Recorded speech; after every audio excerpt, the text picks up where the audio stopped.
Three wealthy men thought they could intimidate anyone in that restaurant until they cornered the wrong woman in front of the wrong father. What happened in the next 60 seconds would expose a dangerous past, change two lives forever, and prove that the most ordinary-looking people sometimes carry the most extraordinary secrets. This is the story of a single dad whose worn-out hoodie concealed years of elite military training, and the CEO who saw past his exhaustion to the warrior hiding beneath. Stay until the end, hit that like button, and comment your city so I can see how far this story travels. The lunch rush at Riverside Terrace Cafe hit like it always did, loud, chaotic, and relentless. The clatter of dishes mixed with overlapping conversations, the hiss of the espresso machine, and the constant shuffle of waitstaff weaving between packed tables. Sunlight poured through the floor-to-ceiling windows, catching dust particles floating in the warm air and casting everything in a golden haze that made the whole place feel almost dreamlike. Ryan Carter sat in the far corner booth, the same one he always requested when he could get it. 32 years old, but looking older, he slouched against the cracked vinyl seat wearing faded jeans with a hole in one knee and an old gray hoodie that had seen better days about 5 years ago. Dark circles shadowed his eyes, the permanent kind that came from too many nights working security shifts and too few hours of actual sleep. His brown hair needed a cut. His beard needed a trim. Everything about him screamed exhausted, working-class dad barely keeping his head above water. Across from him, 6-year-old Emma Carter, colored with fierce concentration, her tongue poking out slightly as she carefully stayed inside the lines of a princess castle. Her dark curls, so much like her mother's had been, fell across her forehead as she hunched over her coloring book, completely absorbed in her work. "Daddy, what color should the flag be?" she asked without looking up. Ryan glanced at the drawing. "What do you think?" "Purple. But Maddie at school says flags aren't purple." "Maddie doesn't live in this castle," Ryan said, pushing her chocolate milk closer before she knocked it over again. "Your castle, your rules." Emma grinned and grabbed the purple crayon with renewed confidence. Ryan watched her for a moment, feeling that familiar tightness in his chest, the one that showed up whenever he thought about how much she looked like Sarah. 3 years gone now, and some days it still didn't feel real.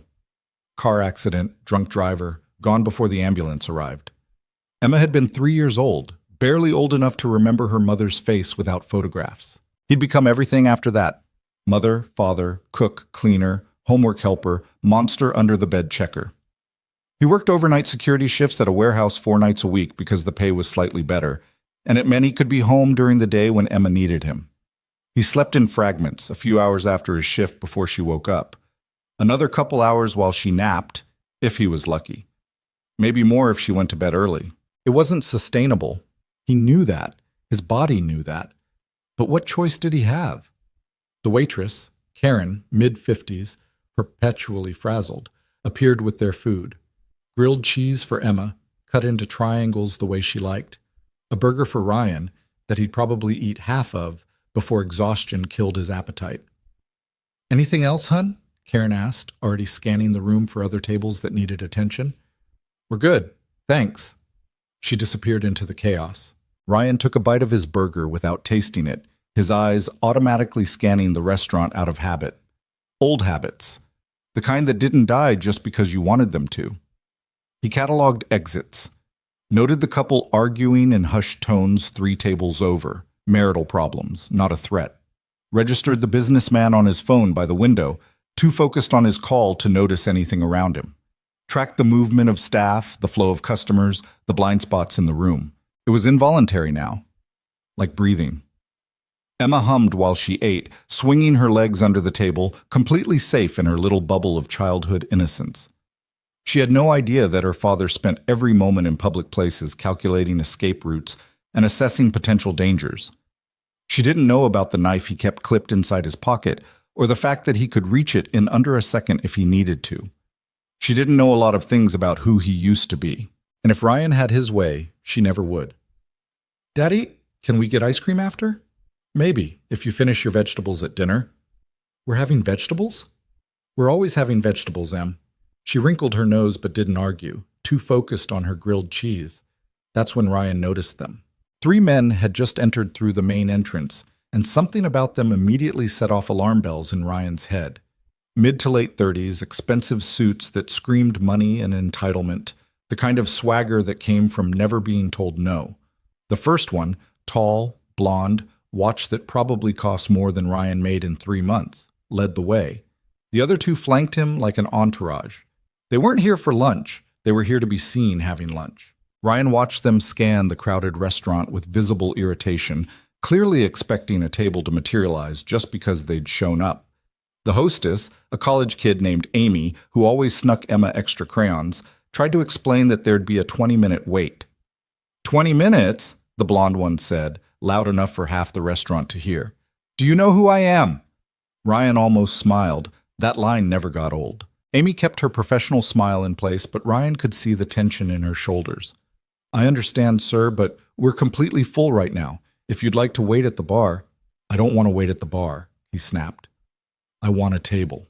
His eyes swept the room and landed on a woman sitting alone by the window. Mid-30s, dark hair pulled back in a neat bun, wearing a charcoal business suit that was professional without being flashy. She had a laptop open in front of her and was clearly working through lunch, a barely touched salad pushed to the side.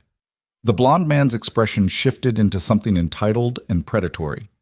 Perfect, he said, already moving toward her table. Ryan's attention sharpened. Emma was still coloring, oblivious. The three men approached the woman's table like they owned the place. She didn't look up from her laptop until the blonde one was standing directly beside her, casting a shadow across her screen. Excuse me, she said, her voice polite but firm, professional. Can I help you? Yeah, actually, the blonde one said with a smile that didn't reach his eyes. We need this table. So if you could pack up your little work project and move along, that'd be great. The woman, Ryan could see her name card on the table now, Victoria Hayes, looked up at him with an expression of calm disbelief. I reserved this table. You can check with the hostess. I don't need to check with anyone, he said, his voice dropping into something uglier. I'm asking nicely. We need this table.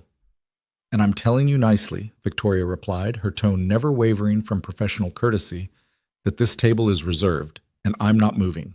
The restaurant had started to notice now. Conversations were quieting. People were turning to watch. Ryan felt his muscles tense, that old familiar awareness flooding his system. He knew how this was going to go. He'd seen it 100 times in 100 different places. Men like this didn't handle rejection well. They escalated. Daddy? Emma had noticed his attention was elsewhere. What's wrong? Nothing, sweetheart. Keep coloring. One of the other men, stockier, darker hair, leaned in closer to Victoria's table. Lady, you're really going to make this difficult. Just move. I'm not making anything difficult, Victoria said, still calm. You're the ones demanding someone else's table. The blonde one's jaw tightened. Do you know who I am? No, Victoria said simply. And I don't care. That did it. Ryan saw the shift in the man's body language, the way his hands clenched, the way his weight shifted forward, aggression looking for an outlet. Okay, you know what? The blonde man reached for Victoria's laptop. She pulled it back smoothly. Don't touch my things. I'll touch whatever I want, he snarled, and this time he reached for her arm. Ryan was already moving. He didn't think about it, didn't plan it. His body just reacted the way it had been trained to react for years, efficiently, precisely, without hesitation. Emma, stay there, he said quietly as he slid out of the booth. He crossed the restaurant in 4 long strides, his sneakers making no sound on the tile floor. The blonde man's hand was closing around Victoria's forearm when Ryan's hand closed around the blonde man's wrist. I wouldn't, Ryan said quietly. The blonde man spun, ready to unleash his anger on whoever had the audacity to interfere, and then he saw Ryan. Saw the exhausted-looking guy in the worn hoodie who didn't look like any kind of threat at all. Mind your own business, the man snapped, trying to yank his arm free. Ryan didn't let go. His grip was precise, firm enough to control the man's movement, but not hard enough to injure. Not yet. She asked you to leave, Ryan said, his voice still quiet. Calm.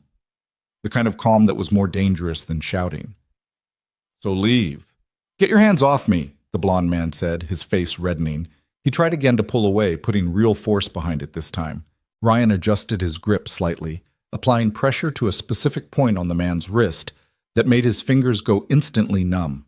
The man gasped, and Ryan smoothly rotated the arm into a lock that forced him to bend forward to avoid the pain. It took less than 2 seconds. The whole restaurant had gone silent now. "What the? Let go!" the blond man yelped, suddenly off balance and helpless. His 2 friends started forward, ready to jump in, and Ryan's eyes flicked to them with an expression that stopped them cold. It wasn't anger, it wasn't even a threat. It was just assessment, like he was calculating exactly how quickly he could incapacitate both of them if they made that decision. They froze. "Here's what's going to happen," Ryan said, still using that same quiet, almost conversational tone while he kept the blond man locked in place. "You're going to apologize to this woman. Then you're going to walk out of here and find somewhere else to have lunch. And we're all going to forget this happened." "I'm not apologizing to—" The blond man tried to resist, and Ryan applied just enough additional pressure to make his point. "Try again," Ryan said. The restaurant was dead silent. Even the kitchen had stopped clattering. The blond man's face was red with humiliation and pain, but he could feel every eye in the place on him. He could feel the absolute control Ryan had over his movement, the effortless way this tired-looking dad in a hoodie was making him completely helpless. "I'm sorry," he bit out through clenched teeth. "Look at her when you say it," Ryan said. The blond man's eyes found Victoria's. "I'm sorry." Victoria just nodded once, her expression unreadable. Ryan held him there for 1 more second, long enough to make sure the lesson stuck, then released him with a smooth motion that made it clear the release was a choice, not a victory. The blond man stumbled back, cradling his wrist, his face a mixture of rage and humiliation. His friends caught him by the elbows. "You have no idea who you just—" he started. "I don't care," Ryan interrupted, his tone still flat and calm. "Leave." For a moment it could have gone either way. The blond man looked like he wanted to do something stupid, consequences be damned. His friends were clearly trying to decide if their loyalty extended to getting beaten up in a restaurant over a table. Then Amy, the hostess, appeared with the manager, and the decision was made for them. "Gentlemen," the manager said, a balding man in his 50s who looked deeply uncomfortable, "I'm going to have to ask you to leave." The blond man opened his mouth to argue, but one of his friends grabbed his arm. "Come on, Marcus. It's not worth it." They left, Marcus shooting one last venomous look at Ryan before the door closed behind them. The restaurant slowly came back to life. Conversations resumed. Silverware clinked against plates. But Ryan could feel every eye still tracking him as he turned back to Victoria's table. "You okay?" he asked. Victoria looked up at him with an expression that was part gratitude, part intense curiosity, and part something else he couldn't quite identify. "I'm fine," she said. "Thank you. That was impressive." Ryan shrugged uncomfortably. "It was nothing." "That wasn't nothing," Victoria said, her eyes sharp and analytical now. "That was training, serious training." Ryan felt that old familiar urge to deflect, to disappear, to not be noticed. "Just trying to help. Enjoy your lunch." He started to turn away. "Wait," Victoria said. "Please, let me at least buy you and your daughter lunch. That's the least I can do." Ryan hesitated. He didn't like attention, didn't like questions, didn't like people looking too closely at him. But Emma had appeared at his elbow, having abandoned her coloring book to see what the commotion was about. "Daddy, why were those men being mean to that lady?" she asked, her hand finding his. Victoria's expression softened immediately when she saw Emma. "They weren't very nice," she said, addressing Emma directly. "But your dad helped me. He's very brave." Emma looked up at Ryan with pride. "My daddy's the bravest." Ryan felt his chest tighten again, different than before, warmer. "Please," Victoria said again, gesturing to the empty chairs at her table. "Join me. I insist." Ryan looked at Emma, who was already nodding eagerly at the prospect of sitting at the fancy window table, and knew he'd lost this battle. "Okay," he said, "just for a few minutes." They moved to Victoria's table, Emma bouncing into the chair across from her while Ryan took the seat that gave him the best view of the entrance and exits. Old habits. "I'm Victoria," she said, extending her hand first to Emma. "What's your name?" "Emma Carter," Emma said, shaking hands with exaggerated seriousness. I'm 6.5. 6.5 is a very important age, Victoria said seriously. And who's this? She gestured to Emma's well-worn stuffed rabbit that went everywhere. That's Mr. Hopsworth, Emma explained. He's shy. I understand completely. I'm Ryan, Ryan added, shaking Victoria's hand. Her grip was firm, confident. Business professional. Ryan, Victoria repeated, studying him with those sharp, analytical eyes. Can I ask what you do for a living? Security, Ryan said automatically, the standard deflection. Night shifts mostly, nothing exciting. Uh-huh, Victoria said, clearly not buying it, but polite enough not to push. Well, your nothing exciting security training just prevented what could have been a very ugly situation. So thank you. Karen reappeared, looking relieved to see the drama was over. Everything okay over here? Perfect, Victoria said. Can you bring their lunch to this table and add it to my bill? You don't have to, Ryan started. I insist, Victoria said firmly. Please. Karen nodded and disappeared again.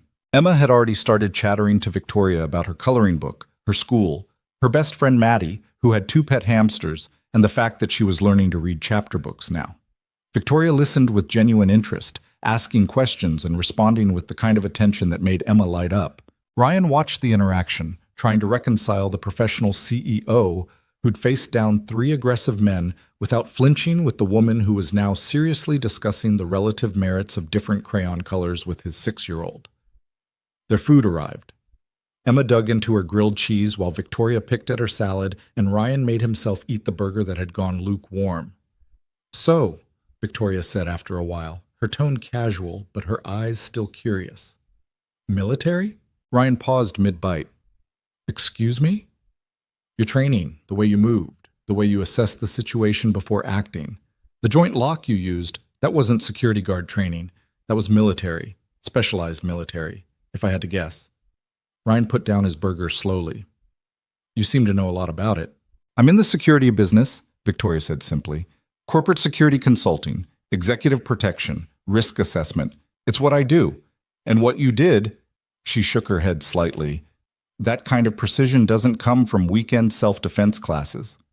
Ryan was quiet for a moment, debating how much to say.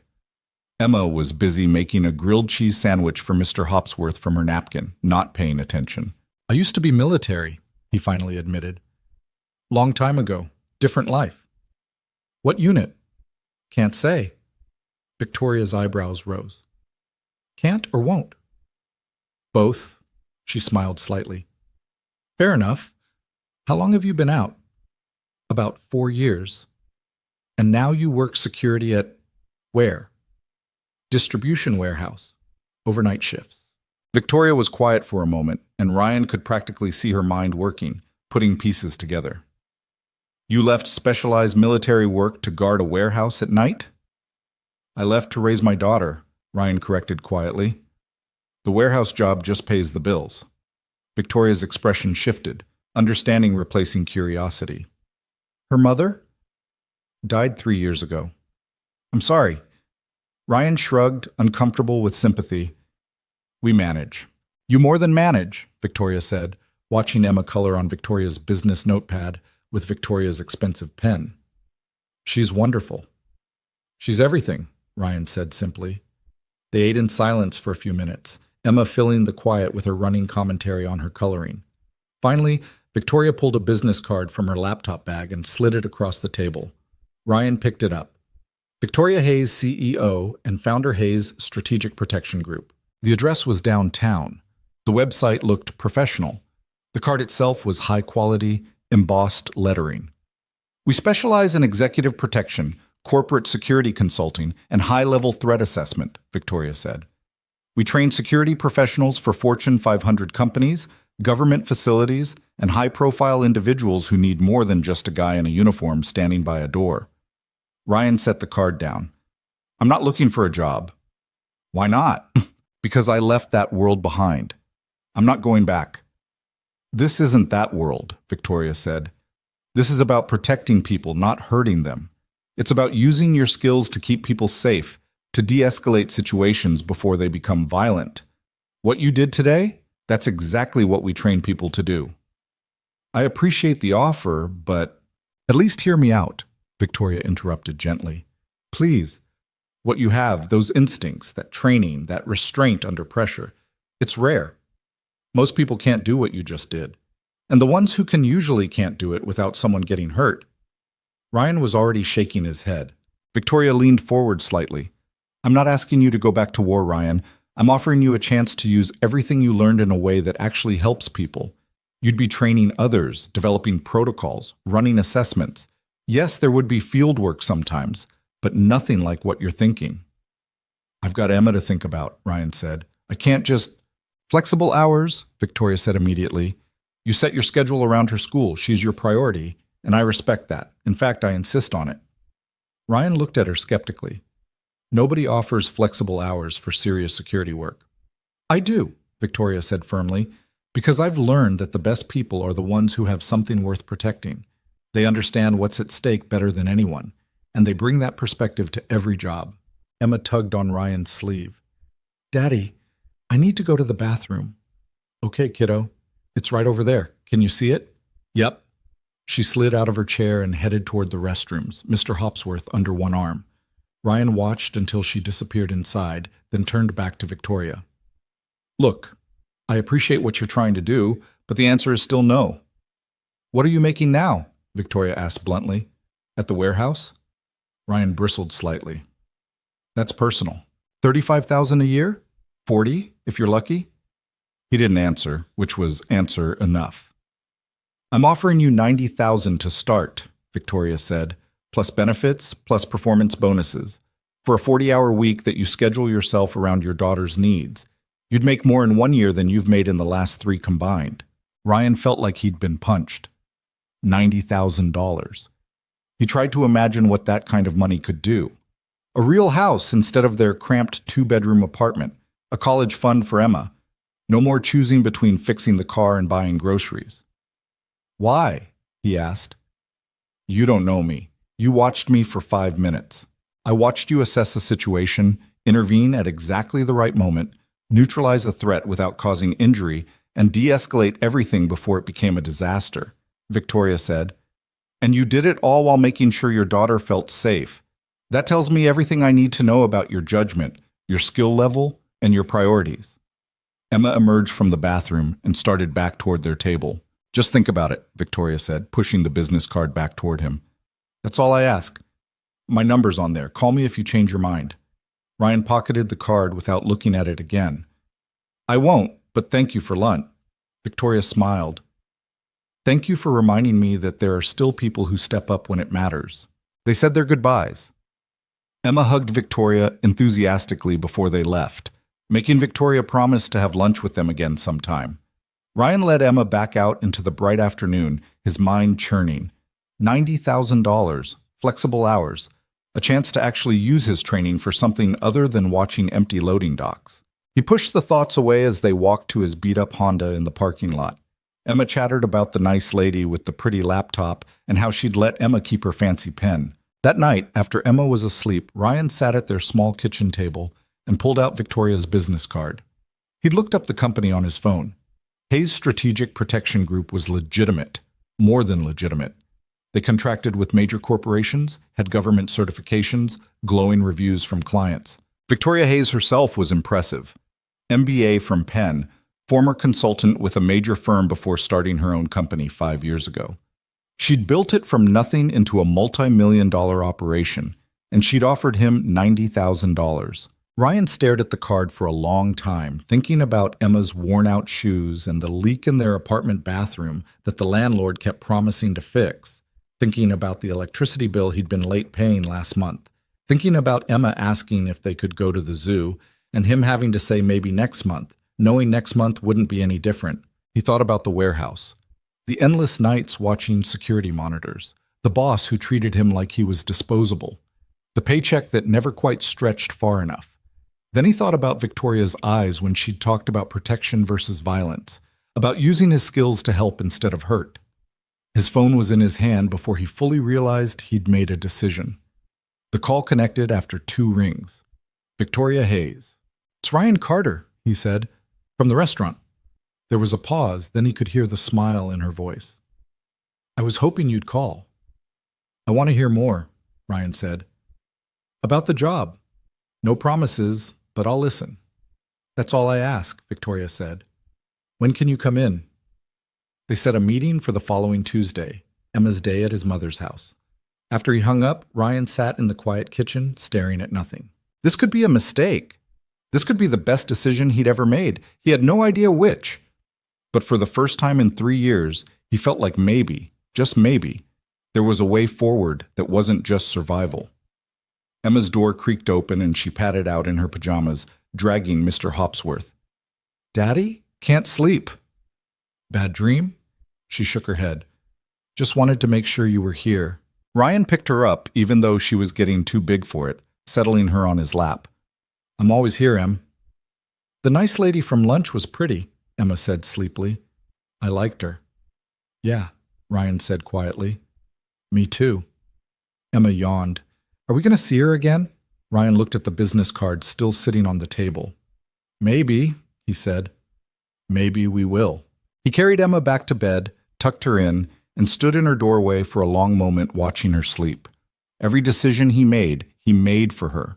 Every risk he took had to be worth it. This felt worth it. He just hoped he was right.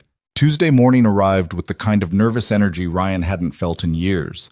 He dropped Emma at his mother's house early, and during her pointed questions about why he needed a whole afternoon free and whether this had anything to do with that woman from the restaurant, Emma wouldn't stop talking about. It's a job interview, Mom, he'd said, avoiding her knowing look. Uh-huh. And this job interview required you to actually iron a shirt? Ryan had left before she could interrogate him further. Now he stood outside a sleek glass building in the downtown business district, checking the address on Victoria's card for the 3rd time. Hayes Strategic Protection Group occupied the entire 4th floor. The lobby was all polished marble and modern art that probably cost more than his car. He felt completely out of place in his one good button-down shirt and the khakis he'd bought at Target 2 years ago for a funeral. Everyone moving through the lobby wore suits that actually fit, carrying briefcases and talking on phones about things that sounded important. Ryan almost turned around. Then his phone buzzed. A text from Victoria. Front desk knows you're coming. Take the elevator to 4. Looking forward to talking. Too late to back out now. The receptionist on the 4th floor was a polished woman in her 40s who smiled professionally when he gave his name. Ms. Hayes is expecting you. Conference room B just down that hall. The offices were impressive without being flashy. Glass walls gave views into workspaces where people studied monitors showing security camera feeds, building layouts, threat assessment reports. One room had what looked like a mock-up of a corporate lobby. Another had training mats on the floor. Victoria was waiting in a corner conference room with windows overlooking the city.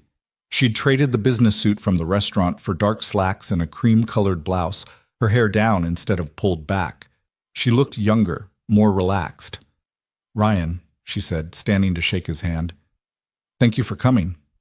Thanks for the opportunity, Ryan said, his voice more uncertain than he wanted it to be. Please sit. Can I get you anything? Coffee? Water? I'm fine. They sat across from each other at the polished table. Victoria had a folder in front of her but didn't open it immediately. I'm glad you called, she said. I wasn't sure you would. I wasn't sure either, Ryan admitted. Victoria smiled slightly. Fair enough. So let me start by telling you what we do here, and then you can decide if it's something you'd even be interested in. Over the next 20 minutes, Victoria walked him through Hayes Strategic Protection Group's operations. They had 3 main divisions: corporate security consulting, where they assessed vulnerabilities and developed protection protocols for companies; executive protection, providing trained personnel for high-risk individuals; and training, where they developed and taught defensive tactics to security professionals. We're not bodyguards standing around looking intimidating, Victoria explained. We're strategic. We identify threats before they materialize. We create environments where violence becomes unnecessary because we've already controlled the variables. How'd you get into this? Ryan asked. Victoria's expression shifted slightly, becoming more guarded. I worked corporate consulting for years. Mergers, acquisitions, reorganization. I was good at it, made good money, but I had a client, CEO of a tech company, who started receiving threats, serious ones.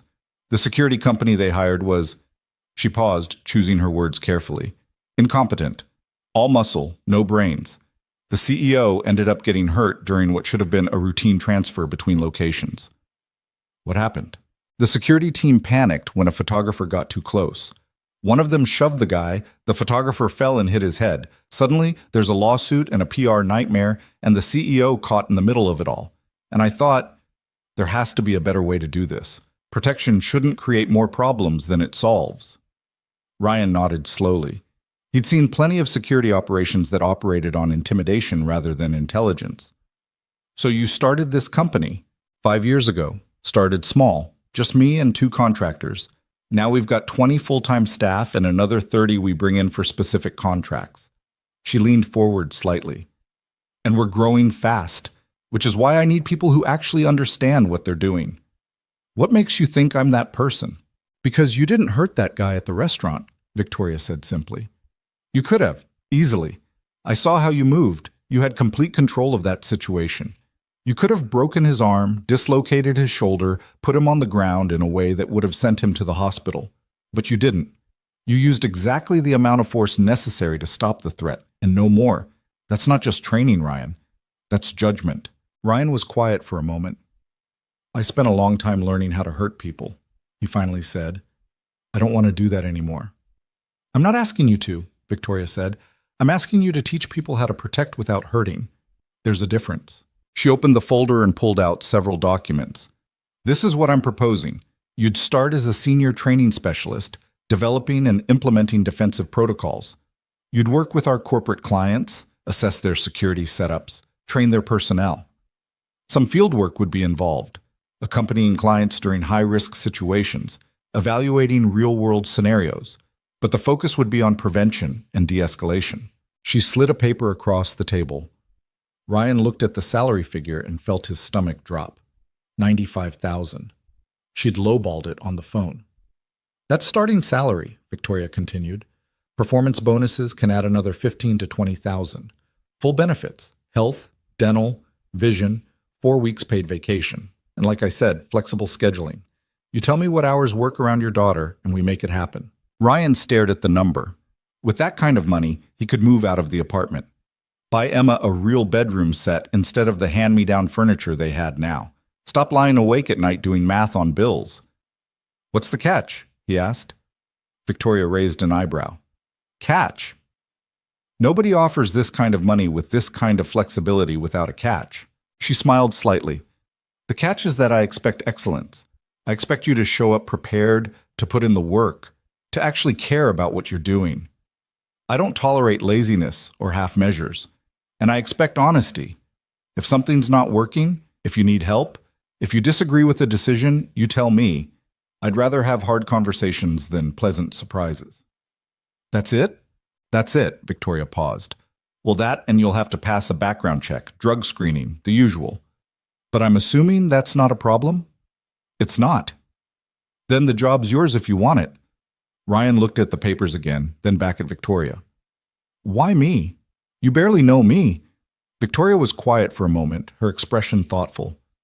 Can I be honest with you? Please? This company is my life's work, she said slowly.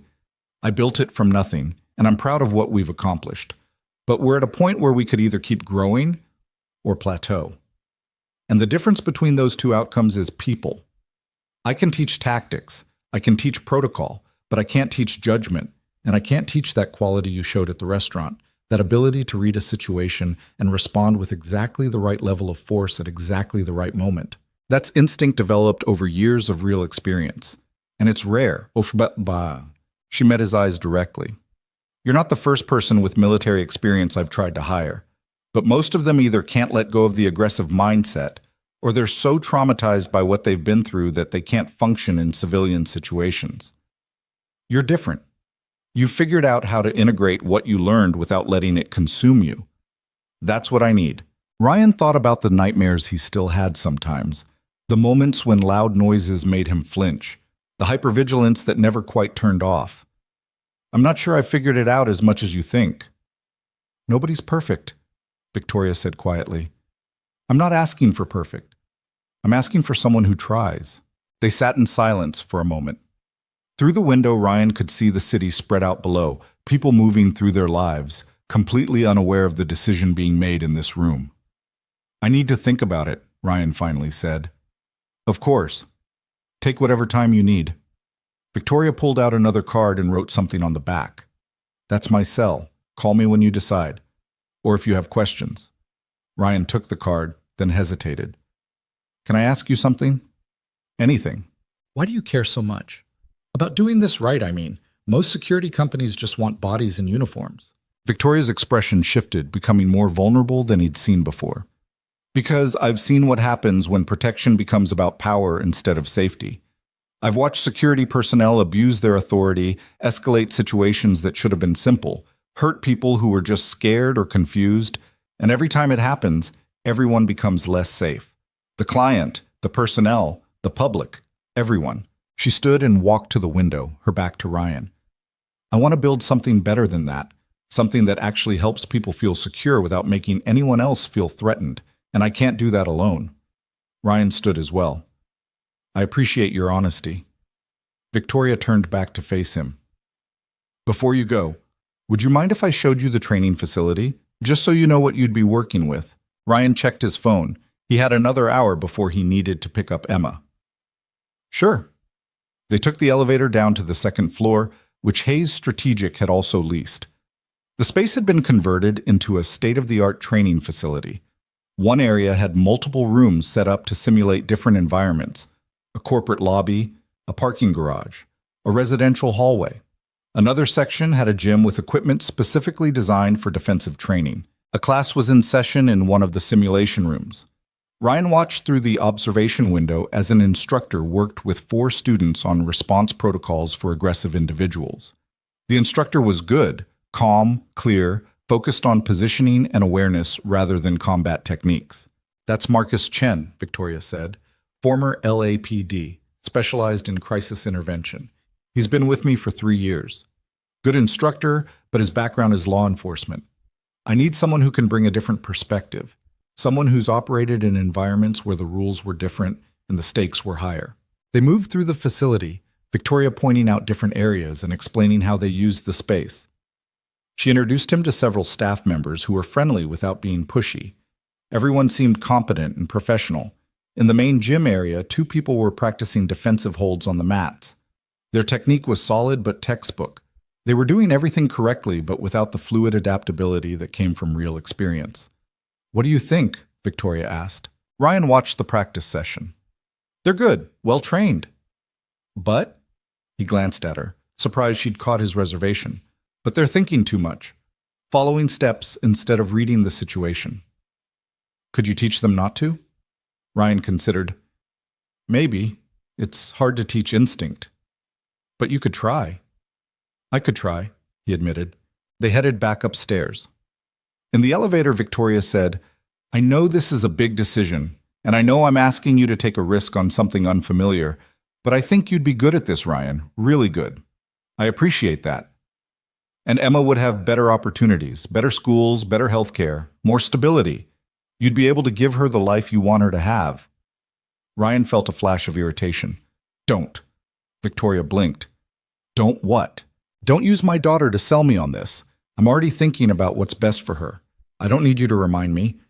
For a second, Victoria looked taken aback, then she nodded slowly. "You're right. I'm sorry. That was manipulative."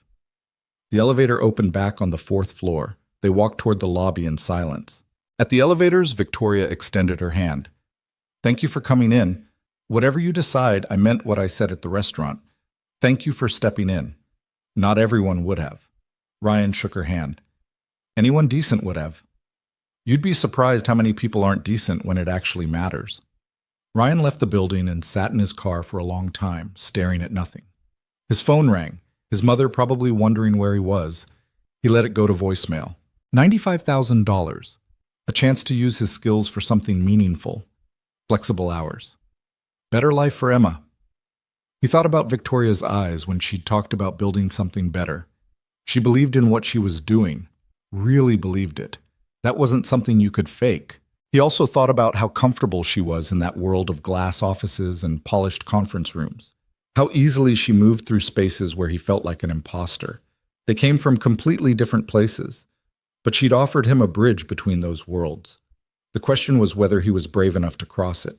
He picked up Emma from his mother's house, and during another round of questions, he deflected with practiced ease. Emma chattered about her day, about the puzzles she'd finished with Grandma, about the cookies they'd baked. That night, after Emma was asleep, Ryan pulled out his laptop, a 6-year-old Dell that took 3 minutes to boot up, and researched Hayes Strategic Protection Group more thoroughly. He read client testimonials, looked up Victoria's background, checked the company's certifications and credentials. Everything checked out. More than checked out. The company had an impressive reputation. He found an interview Victoria had given to a security industry magazine 2 years ago. The interviewer had asked about her philosophy on protection services. Too many people in this industry think protection means aggression, Victoria had said. They think the best security is the most intimidating security, but that approach creates more risk than it prevents. Real protection is about intelligence, awareness, and creating environments where violence becomes unnecessary. It's about making people feel safe, not afraid. Ryan read the quote 3 times. He thought about the warehouse, about his boss who'd asked him to cover an extra shift this weekend because someone had called in sick, not caring that it was Emma's birthday, about the paycheck that had bounced last month, forcing Ryan to use money from his emergency fund, the emergency fund that was now basically empty. He thought about Emma's upcoming dental appointment and the cavity that needed filling, about her shoes that were getting too small, about the field trip her class was taking next month that cost $40 he didn't really have. Then he thought about what $95,000 could do. His phone was in his hand before he talked himself out of it. Victoria answered on the second ring. "Ryan?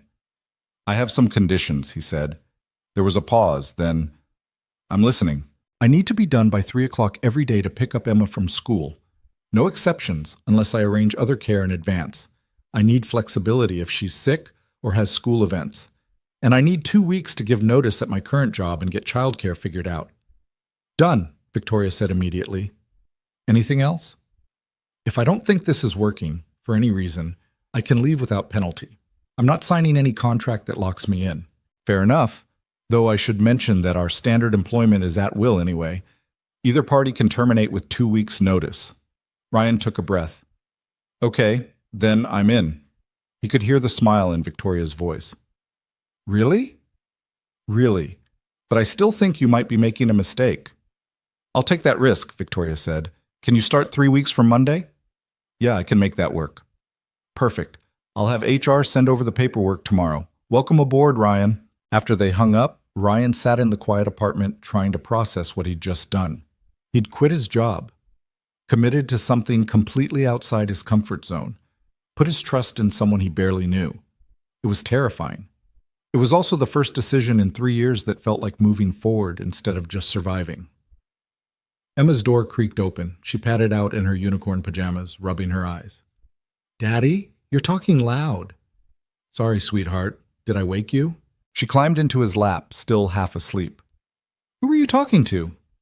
"The nice lady from the restaurant, Ms. Hayes." Emma perked up slightly. "Really? Why?" "Because I'm going to work for her, at her company." "Does that mean we'll see her more?" "Probably, yeah." Emma smiled sleepily. "Good. I liked her. She was nice to Mr. Hopsworth." Ryan carried her back to bed, tucked her in, kissed her forehead. "Get some sleep, Em." "Daddy?" "Yeah? Is this a good thing? The new job?" Ryan paused in the doorway. "I think so, sweetheart. I really think so." "Okay," Emma yawned. "Love you." "Love you too, kiddo." The next 3 weeks passed in a blur of preparation and anxiety. Ryan gave notice at the warehouse. His boss barely reacted, just asked if he could work through the weekend.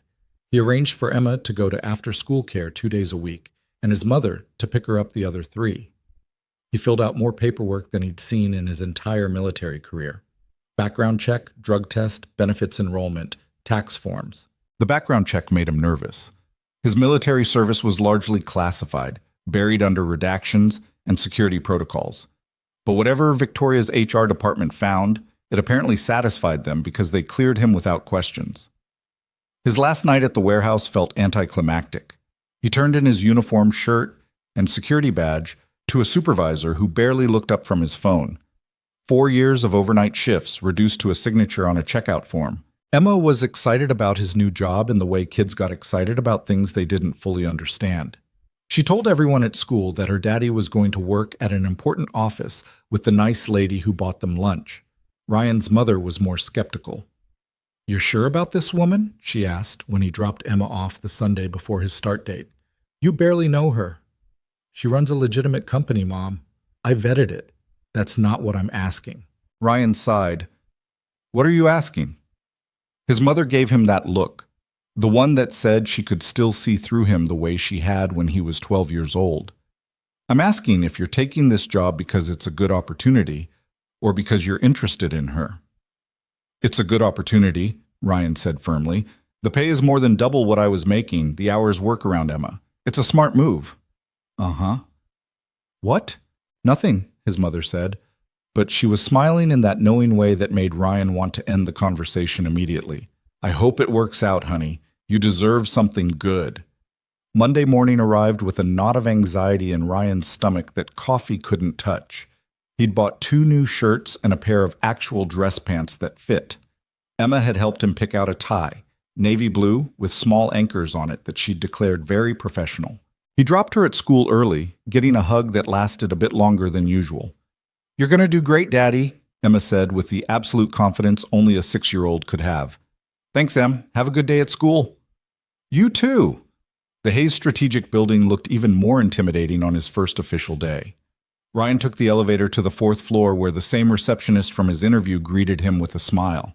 "Ryan Carter, right? Welcome. Ms. Hayes asked me to send you to her office when you arrived." Victoria's office was corner suite with windows on 2 walls and a view that probably cost extra. She was on the phone when he arrived, but gestured for him to come in and sit. "I understand your concern," she was saying into the phone, her voice calm but firm. "But our assessment stands. Your current lobby protocols have 3 major vulnerabilities that need to be addressed before we can certify the space as secure. I'm sending over the detailed report this afternoon." A pause. "Yes, I know it'll be expensive. Security usually is. But it's less expensive than a lawsuit after someone gets hurt." She hung up and turned her attention to Ryan. "First day. How are you feeling?" "Nervous," Ryan admitted. "Good. Means you care." She stood and grabbed a folder from her desk. "Okay, so here's the plan. This morning I'm going to walk you through our current training programs and introduce you to the team.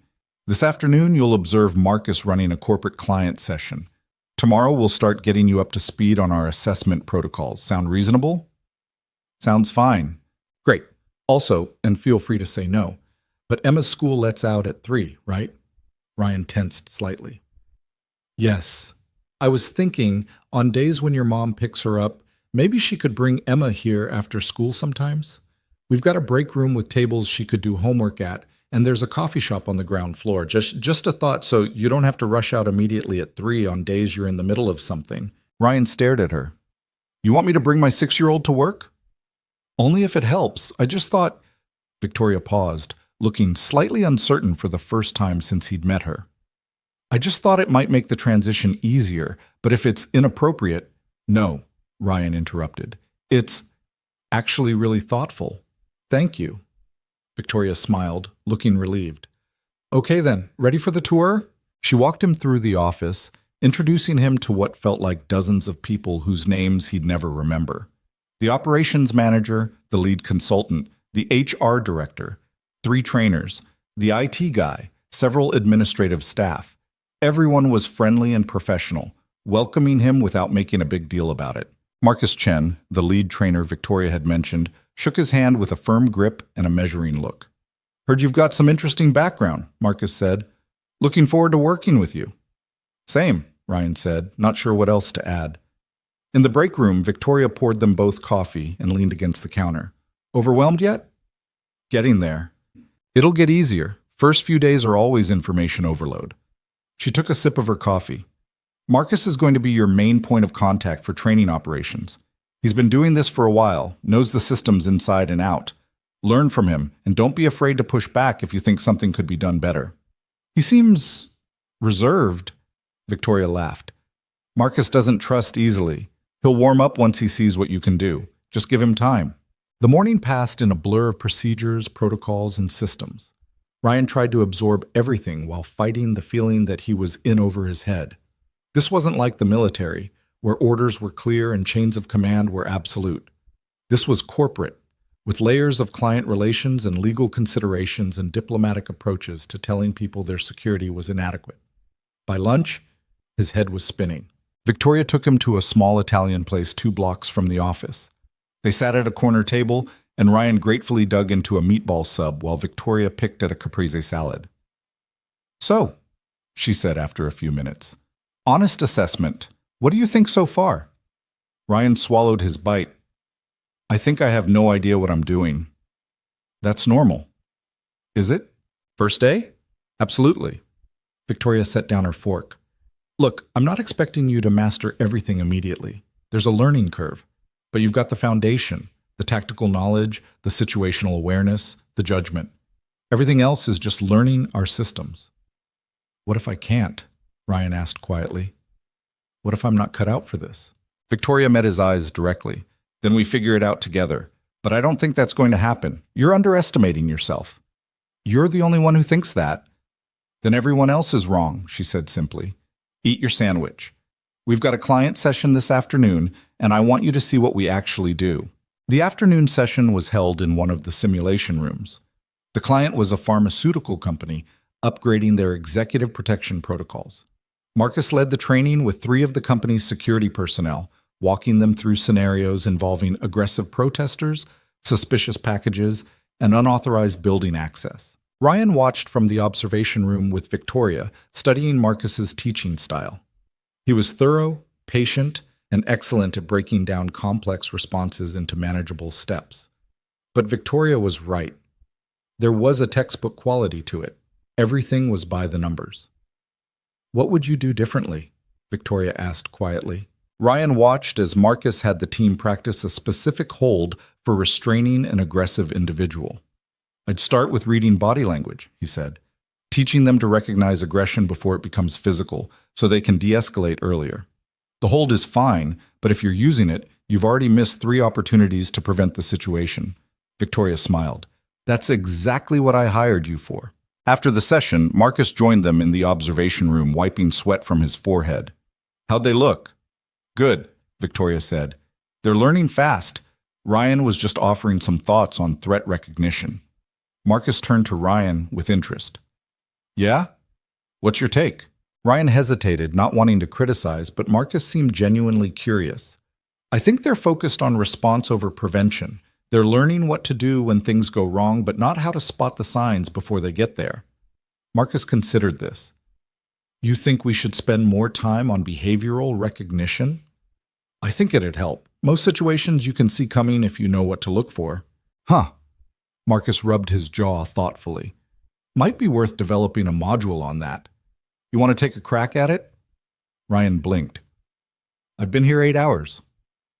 "So, you've got the expertise. Victoria hired you for a reason." Marcus clapped him on the shoulder. "Think about it. Could be a good project for your first month."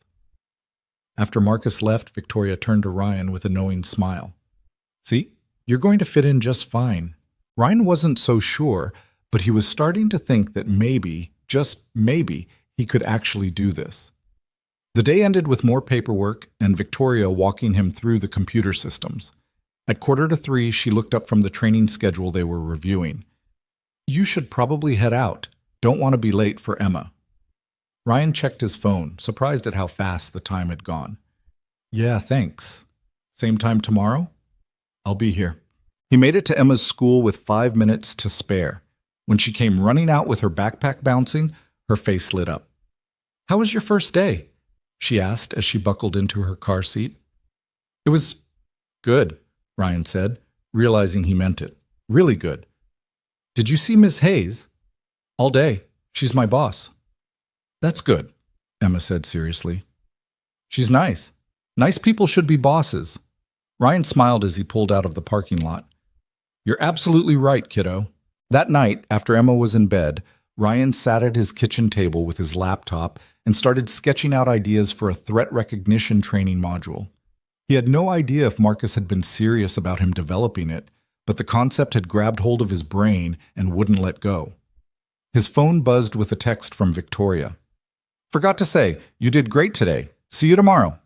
Ryan stared at the message for a moment, then typed back, "Thanks for the opportunity." Her response came immediately. "Thank you for taking it." Ryan set his phone down and went back to his notes, feeling something he hadn't felt in a long time. Hope. 6 months passed faster than Ryan thought possible. The threat recognition module he'd sketched out that first night turned into a full training program that Marcus immediately integrated into their corporate sessions. Clients loved it. Finally, someone was teaching their security teams to think instead of just react. Within 3 months, Hayes Strategic was getting requests specifically for Ryan's programs. The money was real. The first paycheck had made Ryan stare at his bank account for a solid 5 minutes, convinced there'd been a mistake. There hadn't been. He'd paid off his credit card debt in 2 months, bought Emma new shoes without checking the price tag first, started actually putting money into savings. They'd moved out of the cramped apartment into a small house with a fenced backyard in a neighborhood with good schools. Emma had her own room, painted purple at her insistence, with actual furniture instead of hand-me-downs. Ryan had bought a reliable car to replace the Honda that had finally died in a grocery store parking lot. For the first time in years, he could breathe. But it wasn't just the money that had changed things. It was the work itself. Ryan had forgotten what it felt like to be good at something, to use his brain and his training in ways that actually mattered. He'd spent so long just surviving that he'd forgotten he could do more than that. And then there was Victoria. They'd fallen into an easy working relationship that had somehow become more than that without either of them quite noticing when it happened. She'd started joining him for lunch a couple times a week, their conversation shifting from business to personal. Her frustrations with a difficult client, his concerns about Emma struggling with math homework, both of them trading stories about their pasts in careful increments. Ryan learned that Victoria had built her company after her father died, leaving her enough money to take the risk, but not enough to coast on. That she worked 16-hour days because she didn't know how to stop. That she lived alone in a downtown condo that was beautiful and empty and felt nothing like home. Victoria learned that Ryan still had nightmares sometimes about missions he couldn't talk about. That he'd met his wife in college before he'd enlisted, back when he thought he'd be an engineer. That raising Emma alone terrified him more than anything he'd faced overseas because there was no training manual for being both parents at once. Emma adored Victoria, which complicated things in ways Ryan hadn't anticipated. His mother had been right to be skeptical. Somewhere along the way, professional respect had shifted into something that made Ryan's chest tight when Victoria smiled at him across the conference table. He hadn't done anything about it, wasn't sure he should. She was his boss. It would be complicated. He had Emma to think about, but he thought about it more than he wanted to admit. It was a Tuesday afternoon in late September when everything shifted. Ryan was in the training facility working with a group of security personnel from a tech company when Victoria appeared in the observation room window. She caught his eye and held up her phone, mouthing, "Need to talk." He wrapped up the session early and found her waiting in her office. She was pacing, which immediately set off warning bells. Victoria didn't pace. "What's wrong?" Ryan asked, closing the door behind him. "I just got off the phone with the FBI," Victoria said without preamble. "They have a situation. High-risk witness protection case. Federal prosecutor testifying against an organized crime network in 3 weeks. She's received credible death threats, specific, detailed ones that mention her 7-year-old daughter by name." Ryan felt his stomach drop. "They want us to provide protection?" "They want you specifically," Victoria said, turning to face him. "They've reviewed our corporate work. They want the person who developed our threat recognition protocols. They want someone who can operate in a high-stress environment with civilian safety as the absolute priority." "Victoria, I know," she interrupted. "I know what I'm asking. This isn't corporate training. This is field work, real danger, the kind of assignment you left behind." Ryan sat down heavily in one of her office chairs. "How high risk are we talking?" Victoria pulled out a file and handed it to him. "The prosecutor, her name is Jennifer Morrison, has been working this case for 2 years. The organization she's going up against has connections to 3 murders, multiple assaults, extensive racketeering. They've already tried to bribe her. When that didn't work, they started threatening her family." Ryan opened the file.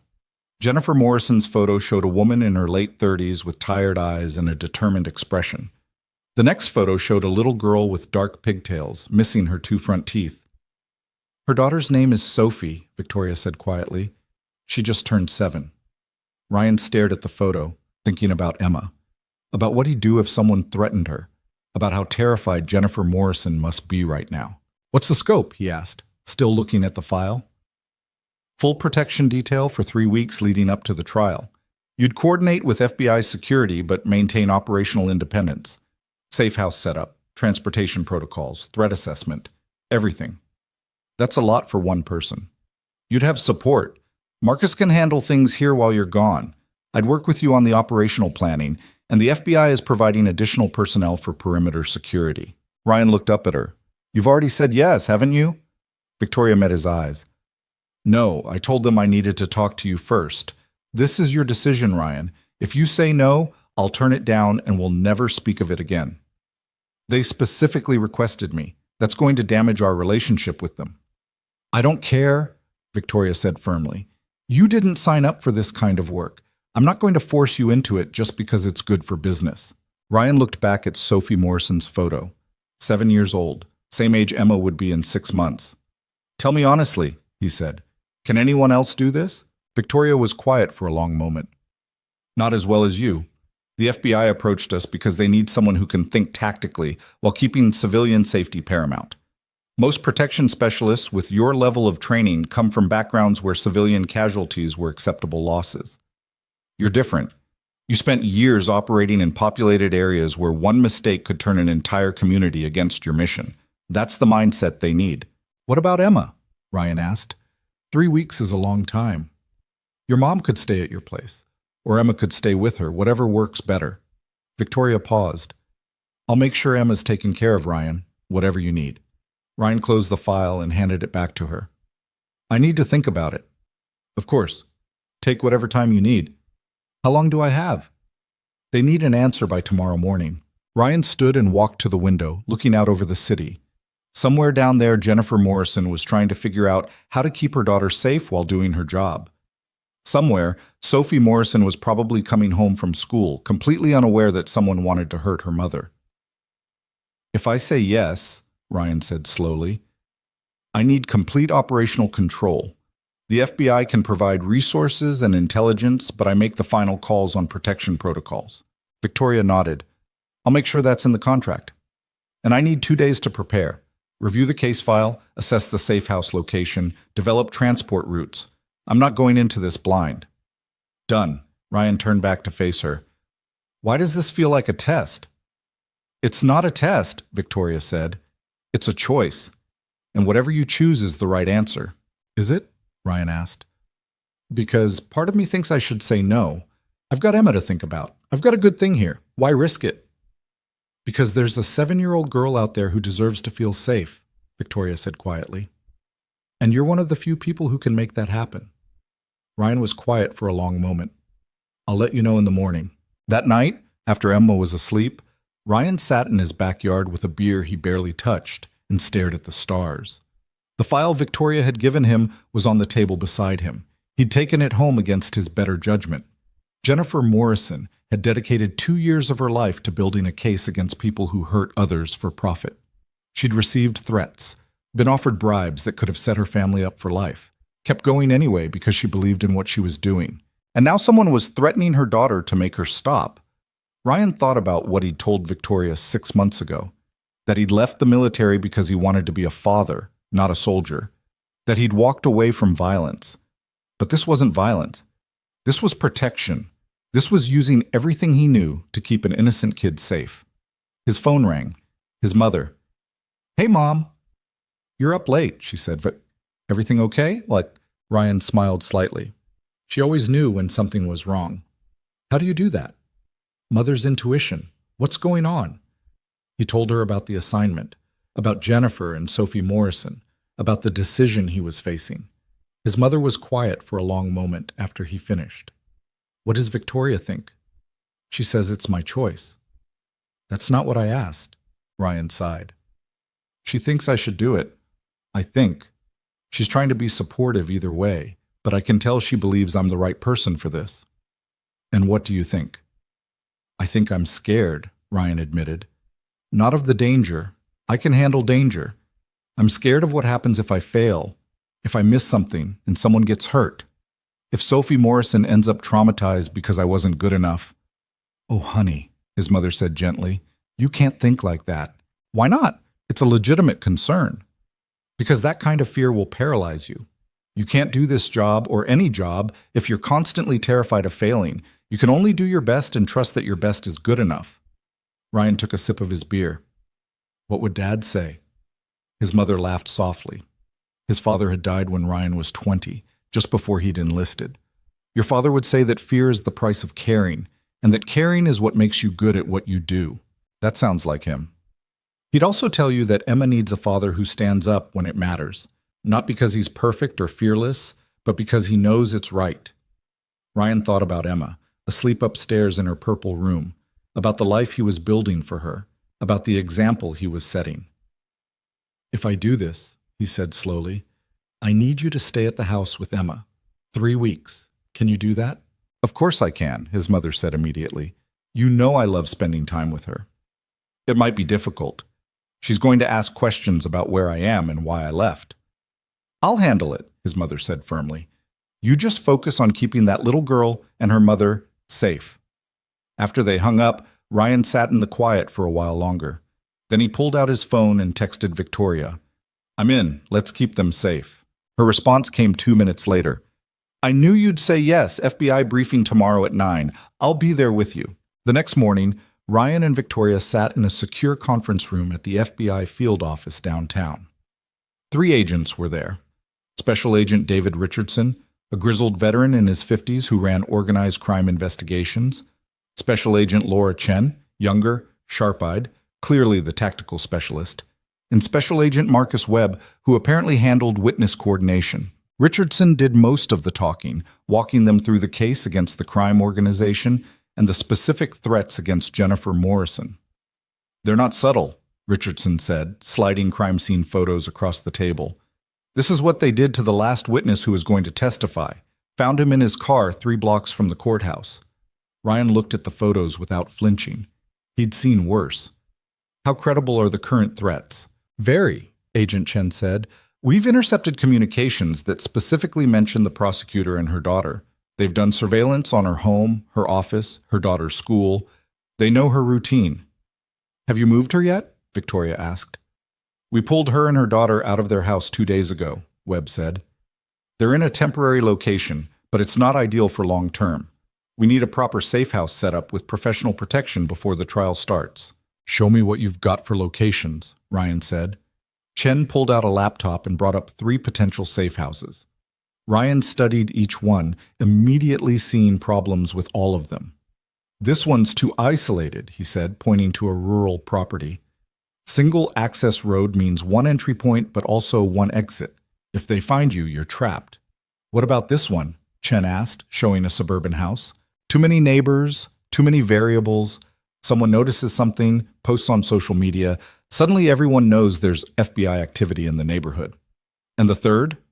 Ryan studied the photos of a townhouse in a medium-density residential area. Multiple exits, decent sight lines, close enough to the city for quick emergency response, but not so conspicuous that it would draw attention. This one could work, he said, but I need to see it in person before I commit. We can arrange that for this afternoon, Richardson said. What else do you need? Complete background on Jennifer and Sophie Morrison. Medical history, dietary restrictions, medications, fears, triggers. If Sophie's afraid of the dark, I need to know that. If Jennifer has a medication she takes at specific times, I need to know that. Webb made notes. We can get you that information. I need to meet with them before we move them to the safe house, Ryan continued. Build rapport, establish trust, explain what's going to happen. They're going to be scared and isolated for 3 weeks. That's a long time, especially for a 7-year-old. They need to know I'm there to protect them, not just control them. Richardson nodded approvingly. Most protection specialists just want to lock their principals in a room and forget about them. You actually sound like you care about their well-being. They're people, not packages, Ryan said simply. Treat them like packages and they'll fight you every step of the way. Treat them like people, and they'll work with you to stay safe. Victoria spoke up for the first time. What kind of support personnel are you providing? 2 agents for perimeter security, rotating 12-hour shifts, Chen said, plus surveillance monitoring from our operations center. Not enough, Ryan said flatly. I need a minimum of 4 personnel for perimeter, 2 on site, 2 as backup, and I need communications equipment that doesn't rely on cell service in case they try to jam signals. That's a lot of resources, Richardson said carefully. That's what proper protection requires, Ryan countered. You want me to keep your witness safe, I need the tools to do it right. Otherwise, find someone else. Richardson and Chen exchanged glances. Victoria hid a smile. We'll make it work, Richardson finally said. What else? They spent the next 2 hours going over details. Communication protocols, emergency procedures, food delivery logistics, medical contingencies. Ryan asked questions the FBI agents hadn't considered, poked holes in their initial plans, and generally made it clear that he wasn't going to accept anything less than optimal. By the time the meeting ended, Ryan had a list of requirements a page long and the grudging respect of 3 federal agents who weren't used to contractors telling them how to do their jobs. In the parking lot afterwards, Victoria leaned against her car and looked at Ryan with an expression he couldn't quite read. What? He asked. That was impressive, she said. You just rewrote the FBI's entire protection protocol and made them thank you for it. Ryan shrugged uncomfortably. They were going to get someone killed doing it their way. I know. That's why it was impressive. Victoria paused. Are you sure about this? It's not too late to back out. I'm sure, Ryan said, surprised to realize he meant it. Scared, but sure. Good scared or bad scared? Is there a difference? Yes, Victoria said. Good scared means you understand the stakes and you're taking it seriously. Bad scared means you're doubting whether you can do this. Ryan thought about it. Good scared, then, I think. Victoria pushed off from her car and stood close enough that Ryan could smell her perfume, something subtle and professional that he'd come to associate with her. You're going to do great, Ryan. I wouldn't have suggested you for this if I didn't believe that. I hope you're right. I'm always right, she said with a slight smile. You'll figure that out eventually. They reviewed the safe house that afternoon, Ryan, Victoria, and Agent Chen. The townhouse was better in person than in photos. 3 bedrooms, 2.5 baths, attached garage, small backyard with a privacy fence. The layout allowed for good internal security and multiple escape routes. Ryan walked through it twice, making notes about sight lines, entry points, places where someone could hide. He tested locks, examined windows, evaluated the garage door mechanism. You're thorough, Chen observed. Thorough keeps people alive, Ryan said, checking the basement stairs. What's the neighborhood like? Mixed professional and retired residents. Quiet. Low crime rate. HOA keeps things looking uniform so one more townhouse doesn't stand out. Good, Ryan pointed to the backyard. I want motion-activated lights here, here, and here, and cameras covering all approaches. We can have that installed by tomorrow. Ryan nodded. Then this'll work. When can we move them in? Day after tomorrow, if that gives you enough time to prepare. It'll have to. That evening, Ryan sat Emma down for a conversation he'd been dreading. Hey kiddo, I need to talk to you about something. Emma looked up from her homework with immediate concern. She'd gotten good at reading his moods over the years. What's wrong? Nothing's wrong, Ryan assured her, but I have to go away for work for a few weeks. Grandma's going to stay here with you while I'm gone.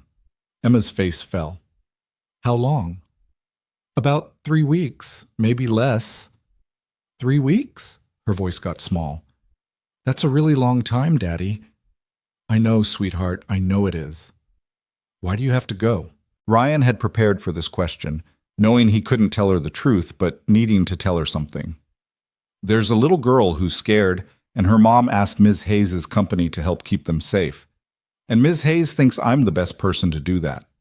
Emma was quiet for a moment, processing. Is the little girl in danger? She might be, but that's why I'm going to make sure she stays safe. How old is she? 7. That's almost my age, Emma said seriously. She thought about this for a long moment, then nodded with the kind of gravity only children could manage. Okay, you should go help her. Ryan felt his chest tighten. Yeah? Yeah, because if I was scared, I'd want someone to help me, and you're really good at helping people. Ryan pulled her into a hug, holding on maybe a little too long. You're pretty amazing, you know that? I know, Emma said into his shoulder. Will you call me? Every single day, Ryan promised, and Grandma's going to spoil you rotten while I'm gone. Will Ms. Hayes visit? Maybe, if she has time. Emma pulled back and looked at him with those two perceptive eyes. You like her, don't you? Ms. Hayes. Ryan blinked. What? You get all weird when you talk about her, smiley and nervous at the same time. Ryan had no idea how to respond to that. She's my boss, Em. So?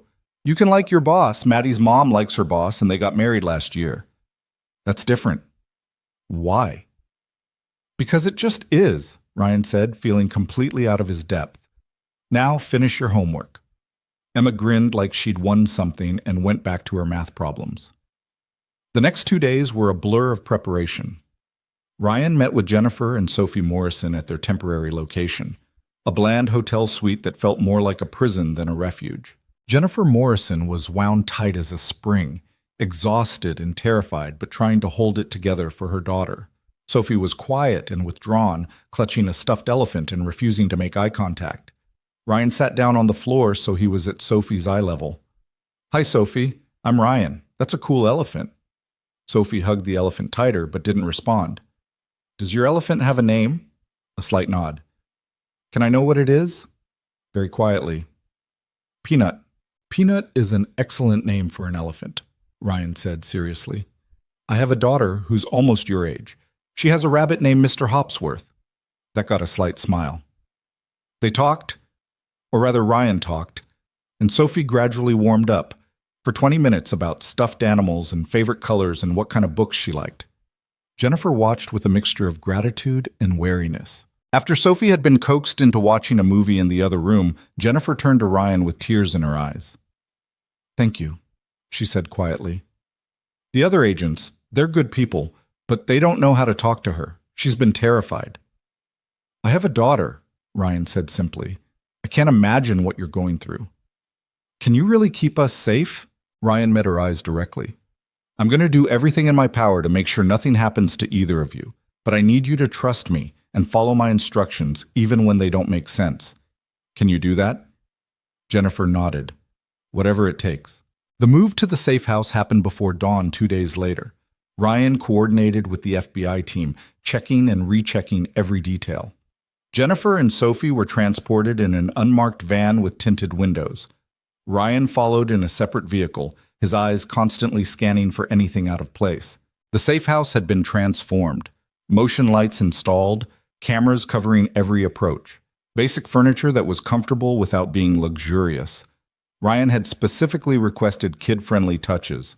Sophie's room had been painted yellow with some toys and books already waiting. Sophie's face lit up when she saw her room. It's like Belle's room. Yellow! Ryan caught Victoria's eye. She'd been the one who coordinated the room setup.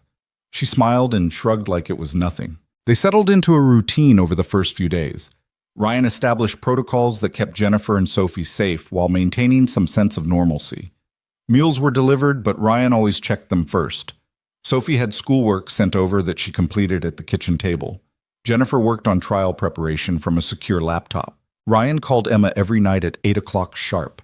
She'd tell him about school, about what she and Grandma had done that day, about Mr. Hopsworth's latest adventures. Her voice was the only thing that kept him grounded. Victoria called him every few nights, ostensibly to check on the assignment, but really just to talk.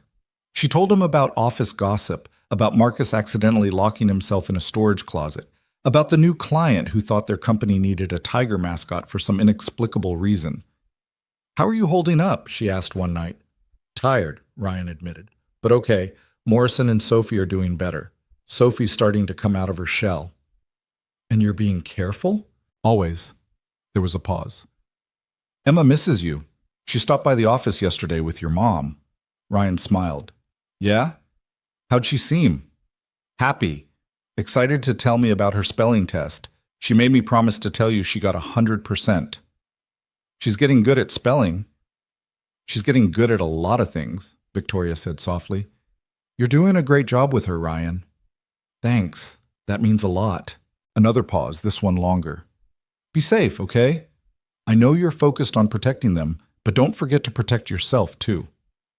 I will, Ryan promised. After they hung up, Ryan sat in the quiet safe house and thought about how much his life had changed in less than a year. How Victoria had taken a chance on an exhausted single dad in a worn-out hoodie and given him a future he'd never imagined. How somewhere along the way, she'd become more than just his boss. He pushed the thought away and went back to work. There'd be time to figure out what that meant later. Right now, he had a job to do. The first real threat came on day 9. Ryan was running through his morning perimeter check when he noticed it, a white sedan parked 3 houses down that hadn't been there the night before.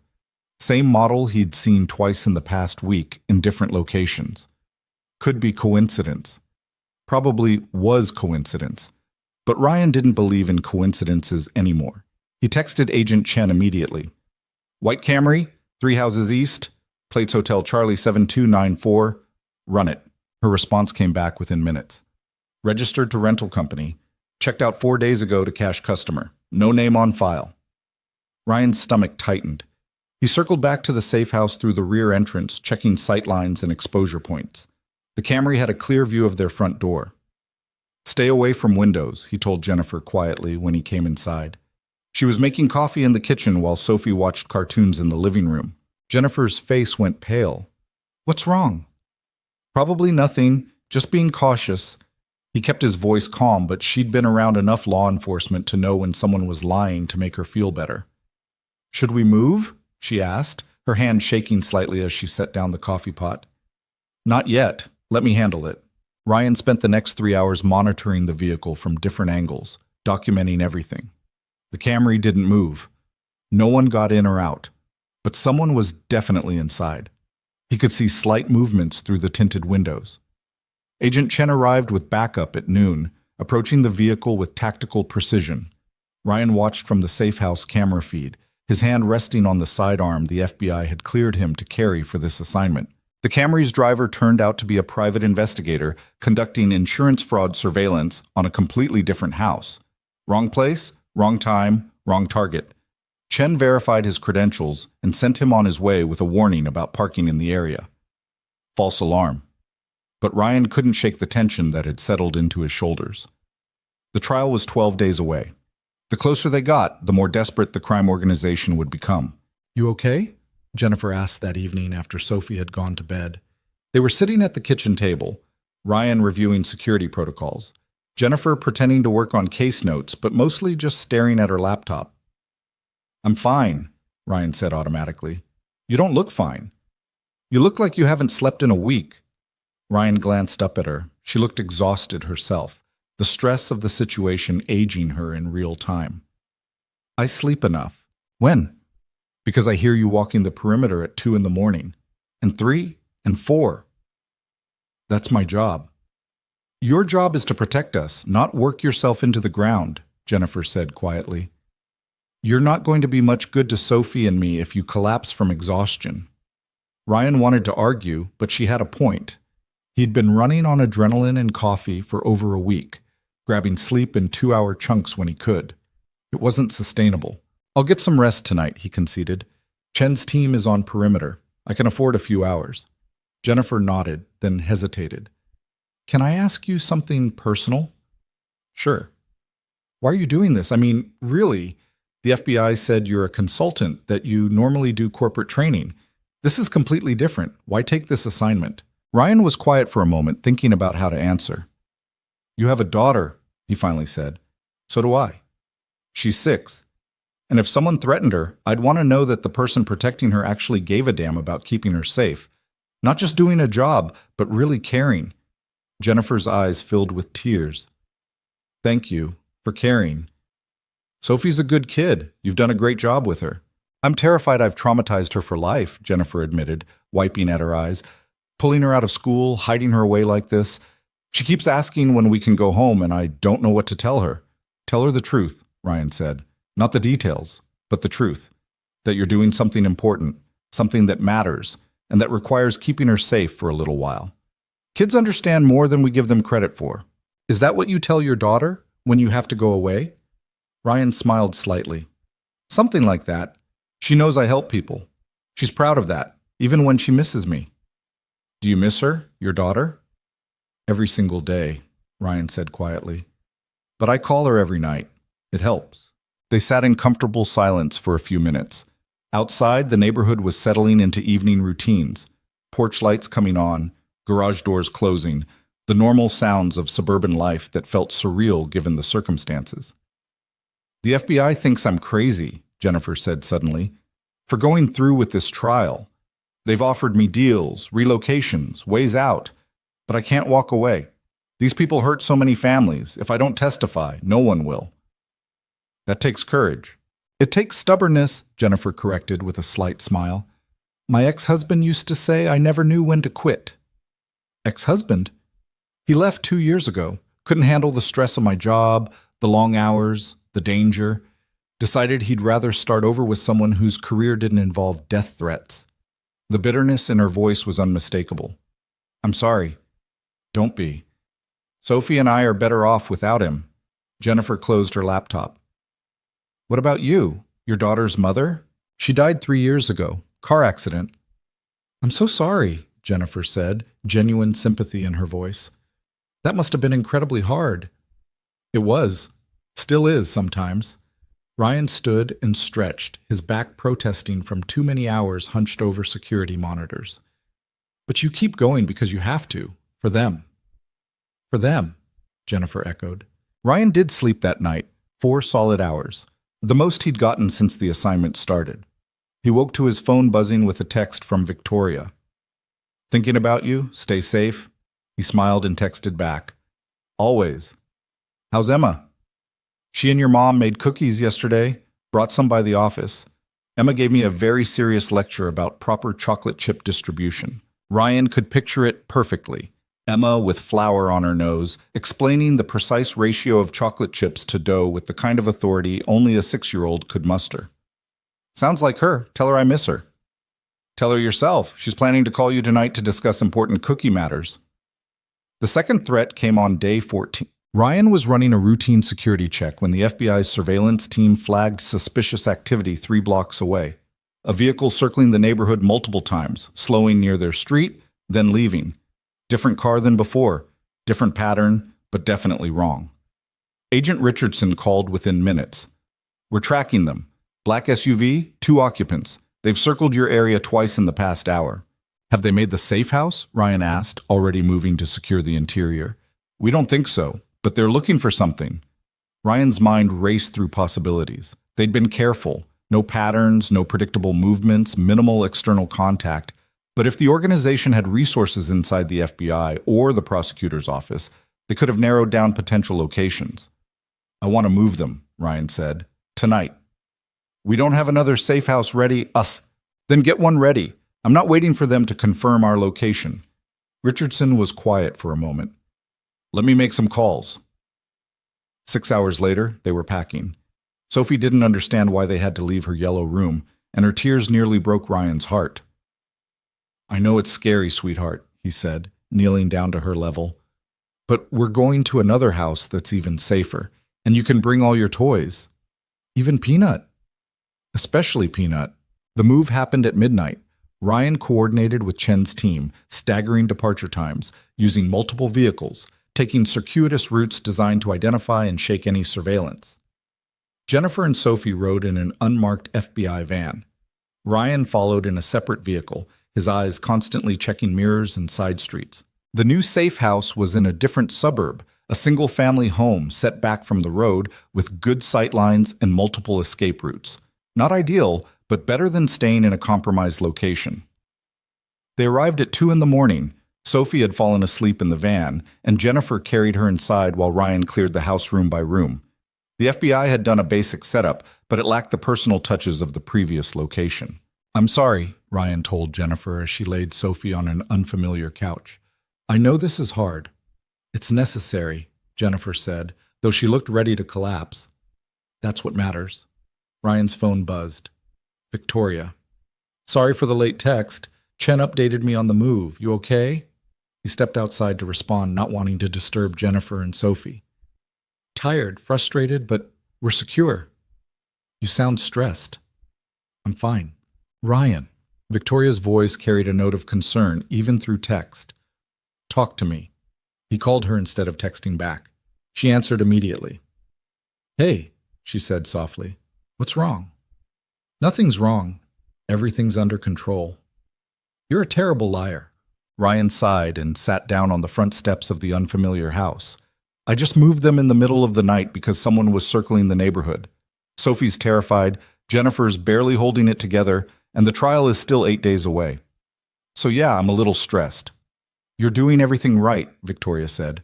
You identified the threat and neutralized it by relocating. That's exactly what you should have done. Doesn't make it easier.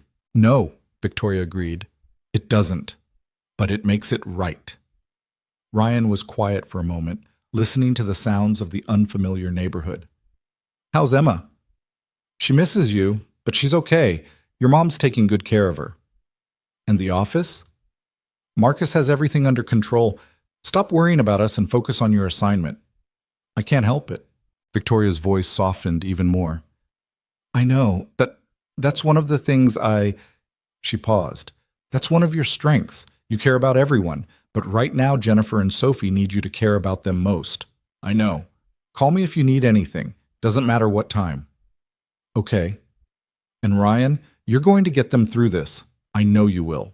After they hung up, Ryan sat on those steps for another 20 minutes, letting the cool night air clear his head. Victoria's confidence in him should have been reassuring. Instead, it just made him more aware of how much was riding on him not screwing this up. The next week crawled by with agonizing slowness. Ryan maintained strict security protocols, coordinated with the FBI's surveillance teams, and tried to keep Sophie and Jennifer's spirits up while preparing for every possible threat scenario. Sophie had nightmares on day 16, waking up screaming about bad men trying to take her mommy away. Ryan sat with her until she fell back asleep, singing the same lullaby he sang to Emma when she had bad dreams. Jennifer broke down on day 18, the stress finally overwhelming her carefully maintained composure.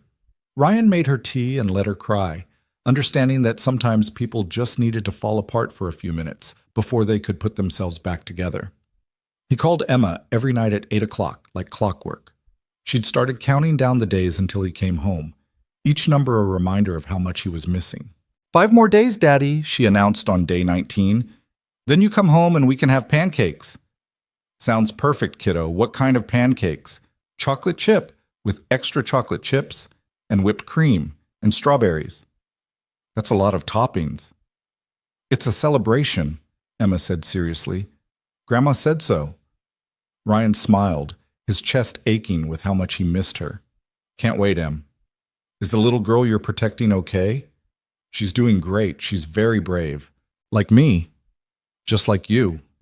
Victoria called less frequently as the trial approached, busy coordinating office operations and fielding the increased client demands that came with Ryan's absence. But she still checked in, her voice a lifeline to the world beyond safe houses and security protocols. 3 days to go, she said on day 20. How are you holding up? Ready for this to be over, Ryan admitted. Soon, and then you can come home. Home. The word carried more weight than it should have, loaded with implications Ryan wasn't ready to examine. The trial started on day 22. Ryan coordinated with a full FBI protective detail for Jennifer's transport to the courthouse. Sophie stayed at the safe house with Agent Webb and a protective team while Ryan accompanied Jennifer to her testimony. The courthouse was a fortress, metal detectors, armed guards, K-9 units sweeping for explosives. Jennifer was escorted through a secure entrance surrounded by agents who treated every shadow as a potential threat. Ryan stayed in the background, watching, assessing, his every sense on high alert. He'd studied the building layout, identified every entrance and exit, mapped emergency protocols. If something went wrong, he knew exactly how to get Jennifer out. Her testimony lasted 6 hours. Ryan watched from the security room via closed-circuit cameras, seeing the strength it took for her to face the defendants and tell her story. The organization's members sat stone-faced in the courtroom, but their attorneys were vicious, attacking her credibility, her motives, her character. Jennifer never wavered. When she was finally done for the day, Ryan escorted her back to the secure transport. She was shaking with exhaustion and adrenaline. "You did great," he told her quietly. "I thought I was going to throw up on the witness stand," Jennifer admitted. "But you didn't. You stayed strong and told the truth. That's all that matters." They made it back to the safe house without incident. Sophie ran to her mother the moment they walked in, and Jennifer held her daughter like she'd never let go. The second day of testimony was more of the same. Grueling cross-examination, hostile questions, attempts to break Jennifer's composure. But she held firm, backed by evidence and conviction. On the third day, the prosecution rested its case. Jennifer's testimony was done. Now they just had to wait for the verdict. "How long?" Jennifer asked Richardson when he came to debrief her. "Could be days, could be weeks. Jury deliberations are unpredictable." "We can't stay here for weeks," Jennifer said, her voice rising with panic. "Sophie needs to go back to school, back to her normal life." "We'll figure it out," Ryan interrupted gently. "One day at a time." The verdict came back faster than anyone expected, 4 days after testimony concluded. Guilty on all counts. The relief in Jennifer's face was overwhelming. She sobbed and laughed simultaneously, holding Sophie while the little girl asked what was wrong and why Mommy was crying. "Happy tears, baby," Jennifer managed. "These are happy tears." Richardson called with the news officially. "It's over. The organization's leadership is going away for a long time. The threat against you and Sophie is effectively neutralized." Ryan felt something release in his chest, tension he'd been carrying for 29 days finally letting go. "When can we go home?" Jennifer asked. "We'll need to maintain security for another 72 hours just to be safe," Richardson said. "But after that, you can return to your house. Resume your lives." After the call ended, Jennifer turned to Ryan with tears still streaming down her face. "Thank you for everything, for keeping us safe, for staying patient with Sophie, for making this bearable. I don't know how to repay you." "You don't need to repay me," Ryan said. "Just go home and live your life. That's enough." Sophie tugged on Ryan's sleeve. "Are you leaving now?" Ryan knelt down to her level. "Not yet. I'll be here for a few more days, but then I need to go home to my daughter. She misses me." "I'll miss you too," Sophie said seriously. "You're nice, and you make good pancakes." Ryan smiled. He'd made pancakes for her twice during their time in the safe house, chocolate chip both times. "You're pretty great yourself, kid. Take care of your mom, okay?" "Okay." The next 3 days passed in a strange limbo of relief and restlessness. The threat was over, but protocol required them to maintain security until the FBI was absolutely certain no retaliation was coming. Ryan walked the perimeter one last time on the final morning, more out of habit than necessity. The neighborhood was waking up, garage doors opening, coffee brewing, people heading to work. Normal life, completely unaware of the drama that had unfolded in their midst. Victoria called as he was doing his final equipment check. "You coming home today?" she asked. "Yeah, FBI is taking over the final transition. I should be back by this afternoon." Emma's been counting down the hours. She made a welcome home sign. Ryan smiled, his chest warm. "Of course she did." "She's not the only one who missed you," Victoria said quietly. Ryan paused in the middle of coiling a cable. "Yeah?" "Yeah, the office isn't the same without you. It's too quiet. Marcus probably appreciated the peace. Marcus has been complaining that no one's around to debate his training protocols with him." Victoria paused. "I missed our lunches and our conversations and just you." Ryan's heart did something complicated. "I missed you too." "Good," Victoria said, and he could hear the smile in her voice. "Then I'll see you tomorrow. We can do a full debrief on the assignment." "Tomorrow," Ryan agreed. He said goodbye to Jennifer and Sophie in the safe house driveway. Sophie hugged him fiercely, making him promise to tell his daughter about Peanut the elephant. Jennifer shook his hand, then pulled him into a hug instead. "Thank you," she whispered, "for giving us our lives back." "You did that yourself," Ryan said. "I just helped keep you safe while you did it." The drive home felt surreal. Ryan kept checking his mirrors out of habit, kept scanning for threats that no longer existed. It would take a while to turn off that hypervigilance. He pulled into his driveway at 4 in the afternoon. Emma must have been watching from the window because she came flying out the front door before he'd even turned off the engine. "Daddy!" Ryan caught her as she launched herself at him, holding on tight and breathing in the familiar scent of her strawberry shampoo. Hey, kiddo, I missed you so much. I missed you more. Look, I made you a sign. She dragged him inside where a banner reading, "Welcome Home, Daddy," in rainbow letters hung across the living room. His mother was standing in the kitchen, smiling.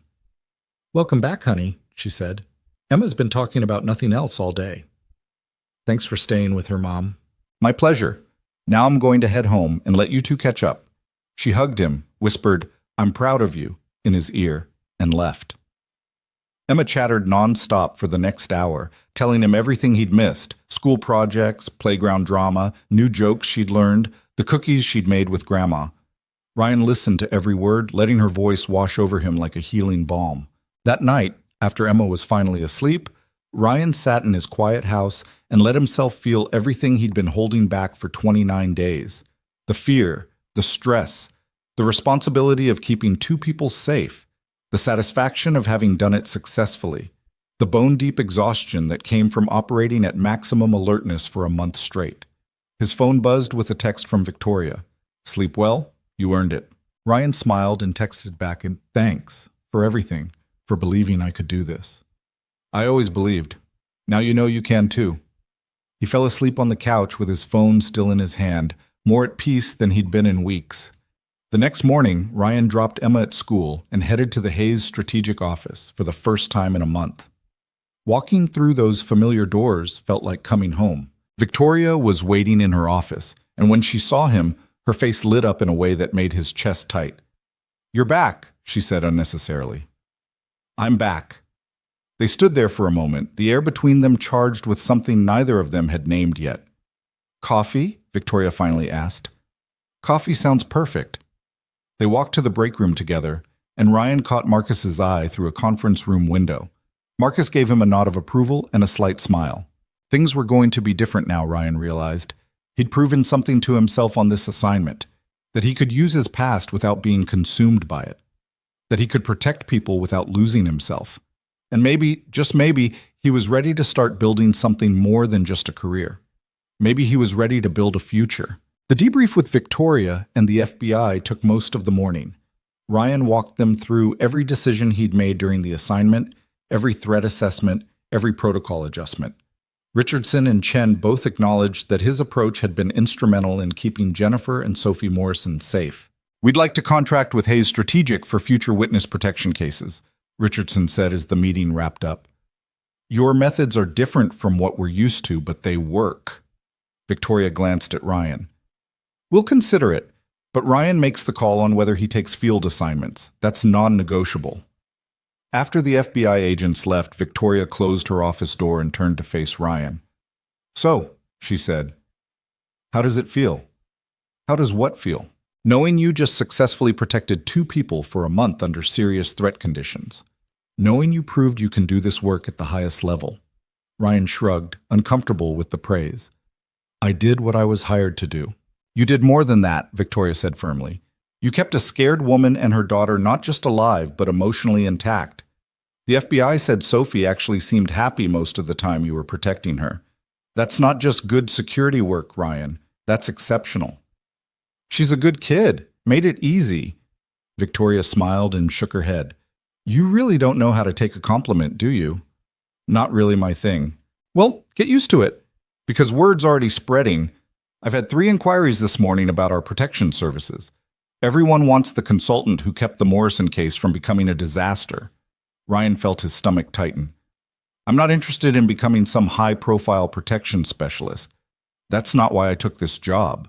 "I know," Victoria said quickly, "and I'm not asking you to. But the Morrison assignment proved something important, that our company can handle complex, high-stakes situations.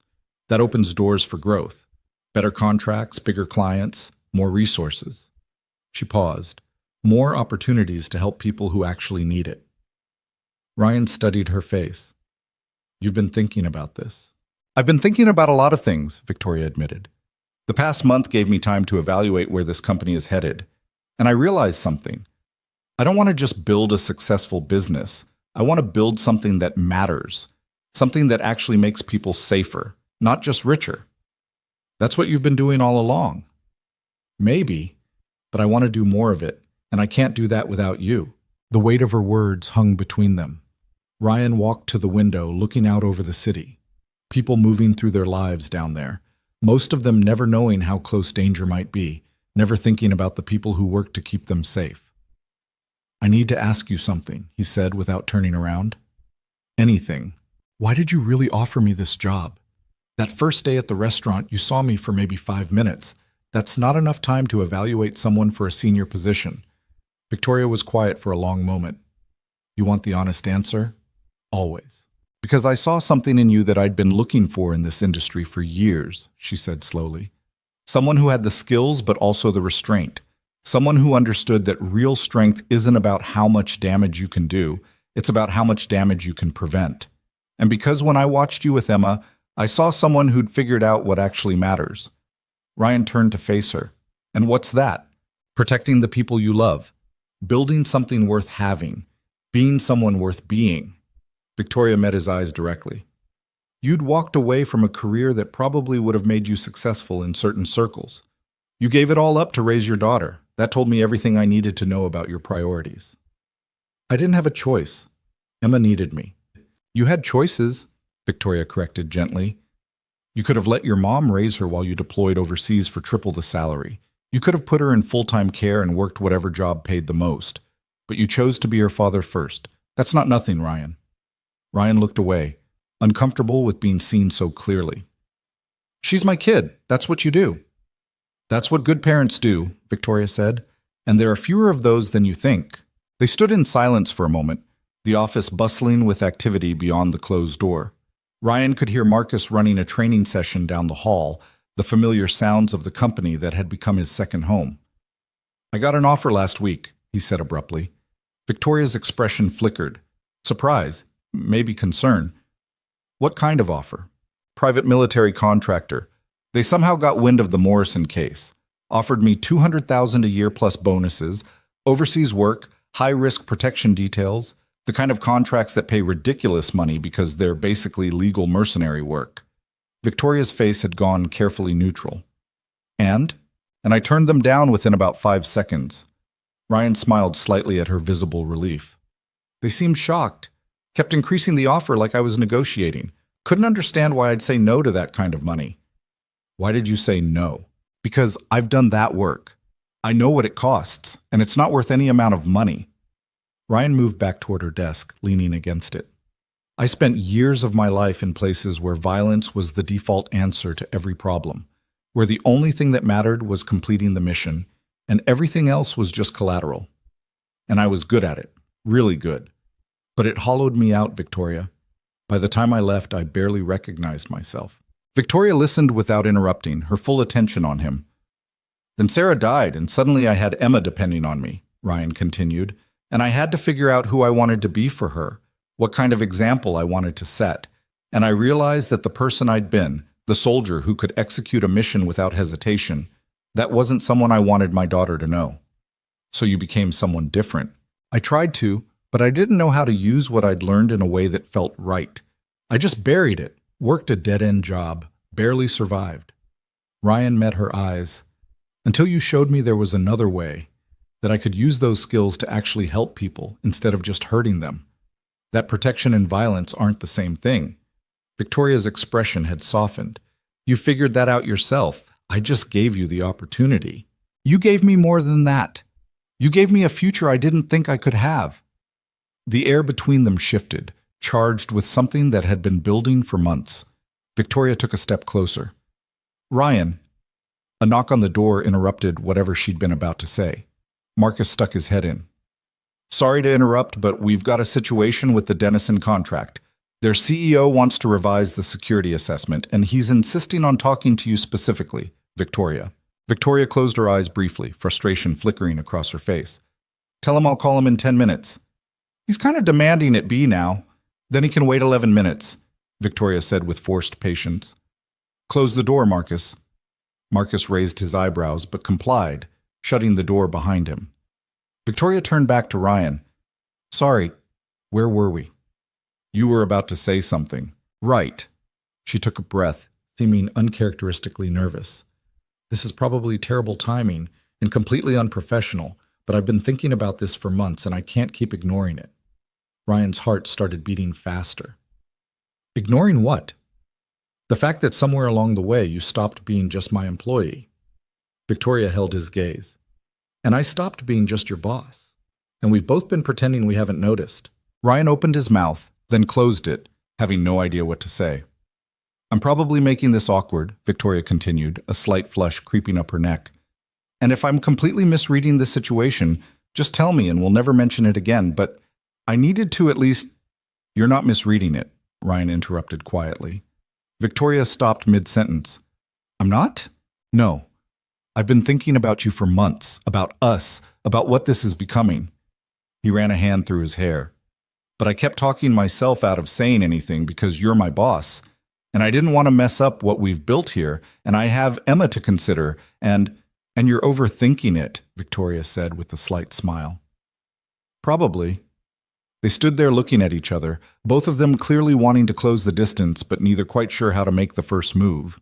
Ryan's phone buzzed. Emma's school. I need to take this, he said apologetically, pulling it out. It's Emma's school. Of course. The call was brief. Emma had a slight fever and needed to be picked up early. Ryan hung up and looked at Victoria with genuine regret.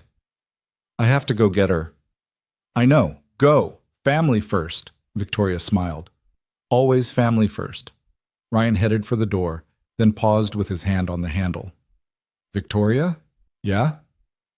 Can we continue this conversation soon? I'd like that. Ryan picked Emma up from school and spent the rest of the day taking care of her, checking her temperature, making soup she barely touched, setting her up on the couch with blankets and her favorite movies. She wasn't seriously sick, just fighting off something that was going around her class, but she milked the attention for all it was worth. Daddy, can you sit with me? She asked as the credits rolled on her third movie. Sure, kiddo. Ryan settled on the couch beside her, and Emma immediately curled up against his side. They sat in comfortable silence for a while, Emma playing with the strings on his hoodie the way she'd done since she was tiny. Daddy? She finally said, her voice small. Yeah, Em? Are you going to go away again? Like you did to help that little girl? Ryan's chest tightened. I might have to sometimes. For work. But never for that long again, if I can help it. Promise? I promise to try my hardest. Emma was quiet, processing this. I was really scared when you were gone.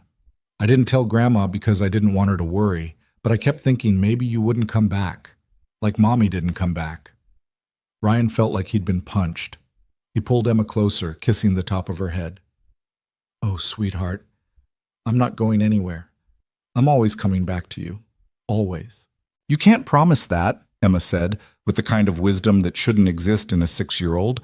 Nobody can promise that. Mommy couldn't. Ryan didn't know what to say. She was right. He couldn't guarantee he'd always come home. Nobody could. But he could promise to try. To fight like hell to make it back to her no matter what. You're right, he said honestly. I can't promise nothing bad will ever happen. But I can promise that I will do everything in my power to come home to you, and that you are the most important thing in my life. More important than any job or assignment or anything else. Emma nodded against his chest. Ms. Hayes says that too. Ryan blinked. What? When she came to visit with Grandma, I asked her if your job was dangerous. And she said sometimes it could be, but that you were really good at staying safe and that you'd always fight to come home because I was your whole world. Emma looked up at him. Did she tell you she said that? No, Ryan said quietly. She didn't. I like her, Emma said, settling back against him. She's nice, and she looks at you the way Aunt Marie looks at Uncle Tom. And how's that? Like she thinks you're really great. Emma yawned. Are you going to marry her? Ryan nearly choked. What? Emma, we're not. It's okay if you do, Emma interrupted. I wouldn't mind having Ms. Hayes around more. She lets me use her fancy pens. Ryan didn't know whether to laugh or panic. How about we focus on you getting better right now and worry about everything else later? Okay, Emma agreed easily, already half asleep. That evening, after Emma was finally asleep in her own bed, Ryan sat at his kitchen table with his laptop and stared at nothing. Emma's words kept echoing in his head. She wouldn't mind if he married Victoria, wouldn't mind having her around more. The thought was terrifying and exhilarating in equal measure. His phone buzzed. Victoria. How's Emma? Better. Sleeping now. Just a 24-hour thing, I think. Good. I was worried. Ryan smiled. She told me you visited while I was gone. Your mom invited me over for cookies. Emma insisted I stay for a tea party with Mr. Hopsworth. She mentioned that you told her I'd always fight to come home because she's my whole world. There was a pause.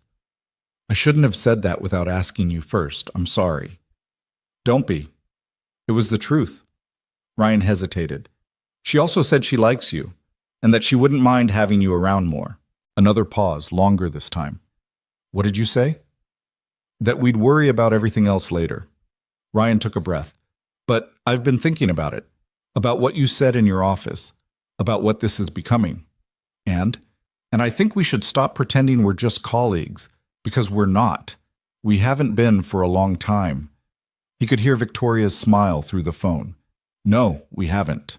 But I need you to understand something, Ryan continued. Emma comes first, always. If we're going to do this, whatever this is, she has to be part of the equation, not an afterthought or something we figure out later. She's been through enough loss.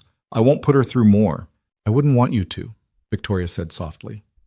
Ryan, I care about Emma, not just because she's your daughter, but because she's an amazing kid. And the last thing I'd ever want is to hurt her or disrupt the life you've built for her. Okay, good. Ryan felt some of his tension ease. So where does that leave us? How about dinner? Victoria suggested. The three of us. Nothing formal.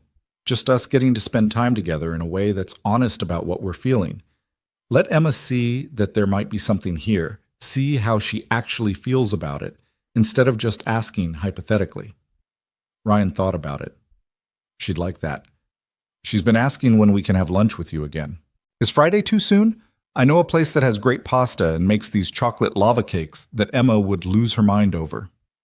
Friday works, Ryan said, warmth spreading through his chest. It's a date, or a family dinner, or whatever we're calling it. Let's call it the beginning of something, Victoria said, and see where it goes from there.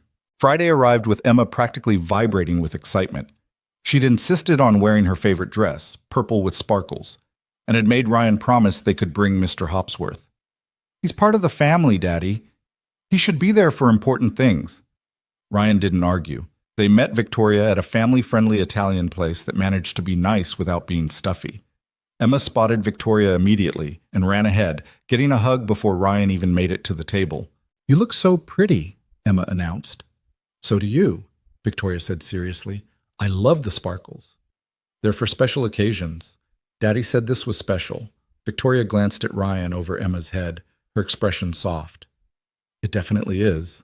Dinner was easy in a way Ryan hadn't expected. Emma dominated the conversation, telling Victoria about school and her friends, and the book she was reading about a girl who discovered she could talk to animals. Victoria listened with genuine interest, asking questions and sharing stories from her own childhood. Ryan watched them interact and felt something settle in his chest. This could work. This could really work. After dinner, Victoria ordered the chocolate lava cake with 3 spoons, and they shared it while Emma declared it the best dessert she'd ever had. Ms. Hayes, Emma said, suddenly, her face serious. Can I ask you something? Of course, Victoria said. Do you like my daddy? Like him? Ryan nearly choked on his water. Victoria handled it with more grace, meeting Emma's eyes directly. I do, she said honestly. I like him very much. Is that okay with you? Emma considered this carefully. Are you going to be nice to him? I'm going to do my very best to be. And you won't leave? Like people do sometimes? Victoria's expression crumbled slightly at the question, understanding exactly what Emma was really asking.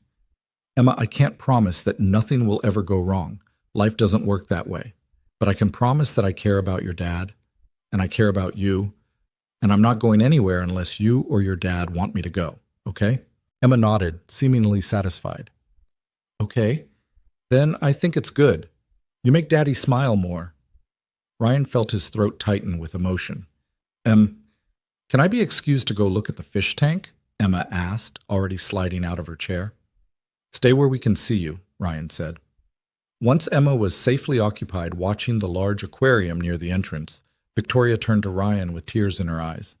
She's incredible, she said quietly. You've done such an amazing job with her. She's had to grow up too fast, Ryan said. Deal with things no kid should have to deal with. And she's still full of joy and curiosity and hope. That's because of you. They sat in comfortable silence for a moment, watching Emma press her face against the glass, pointing excitedly at different fish. So, Victoria said, I passed the test?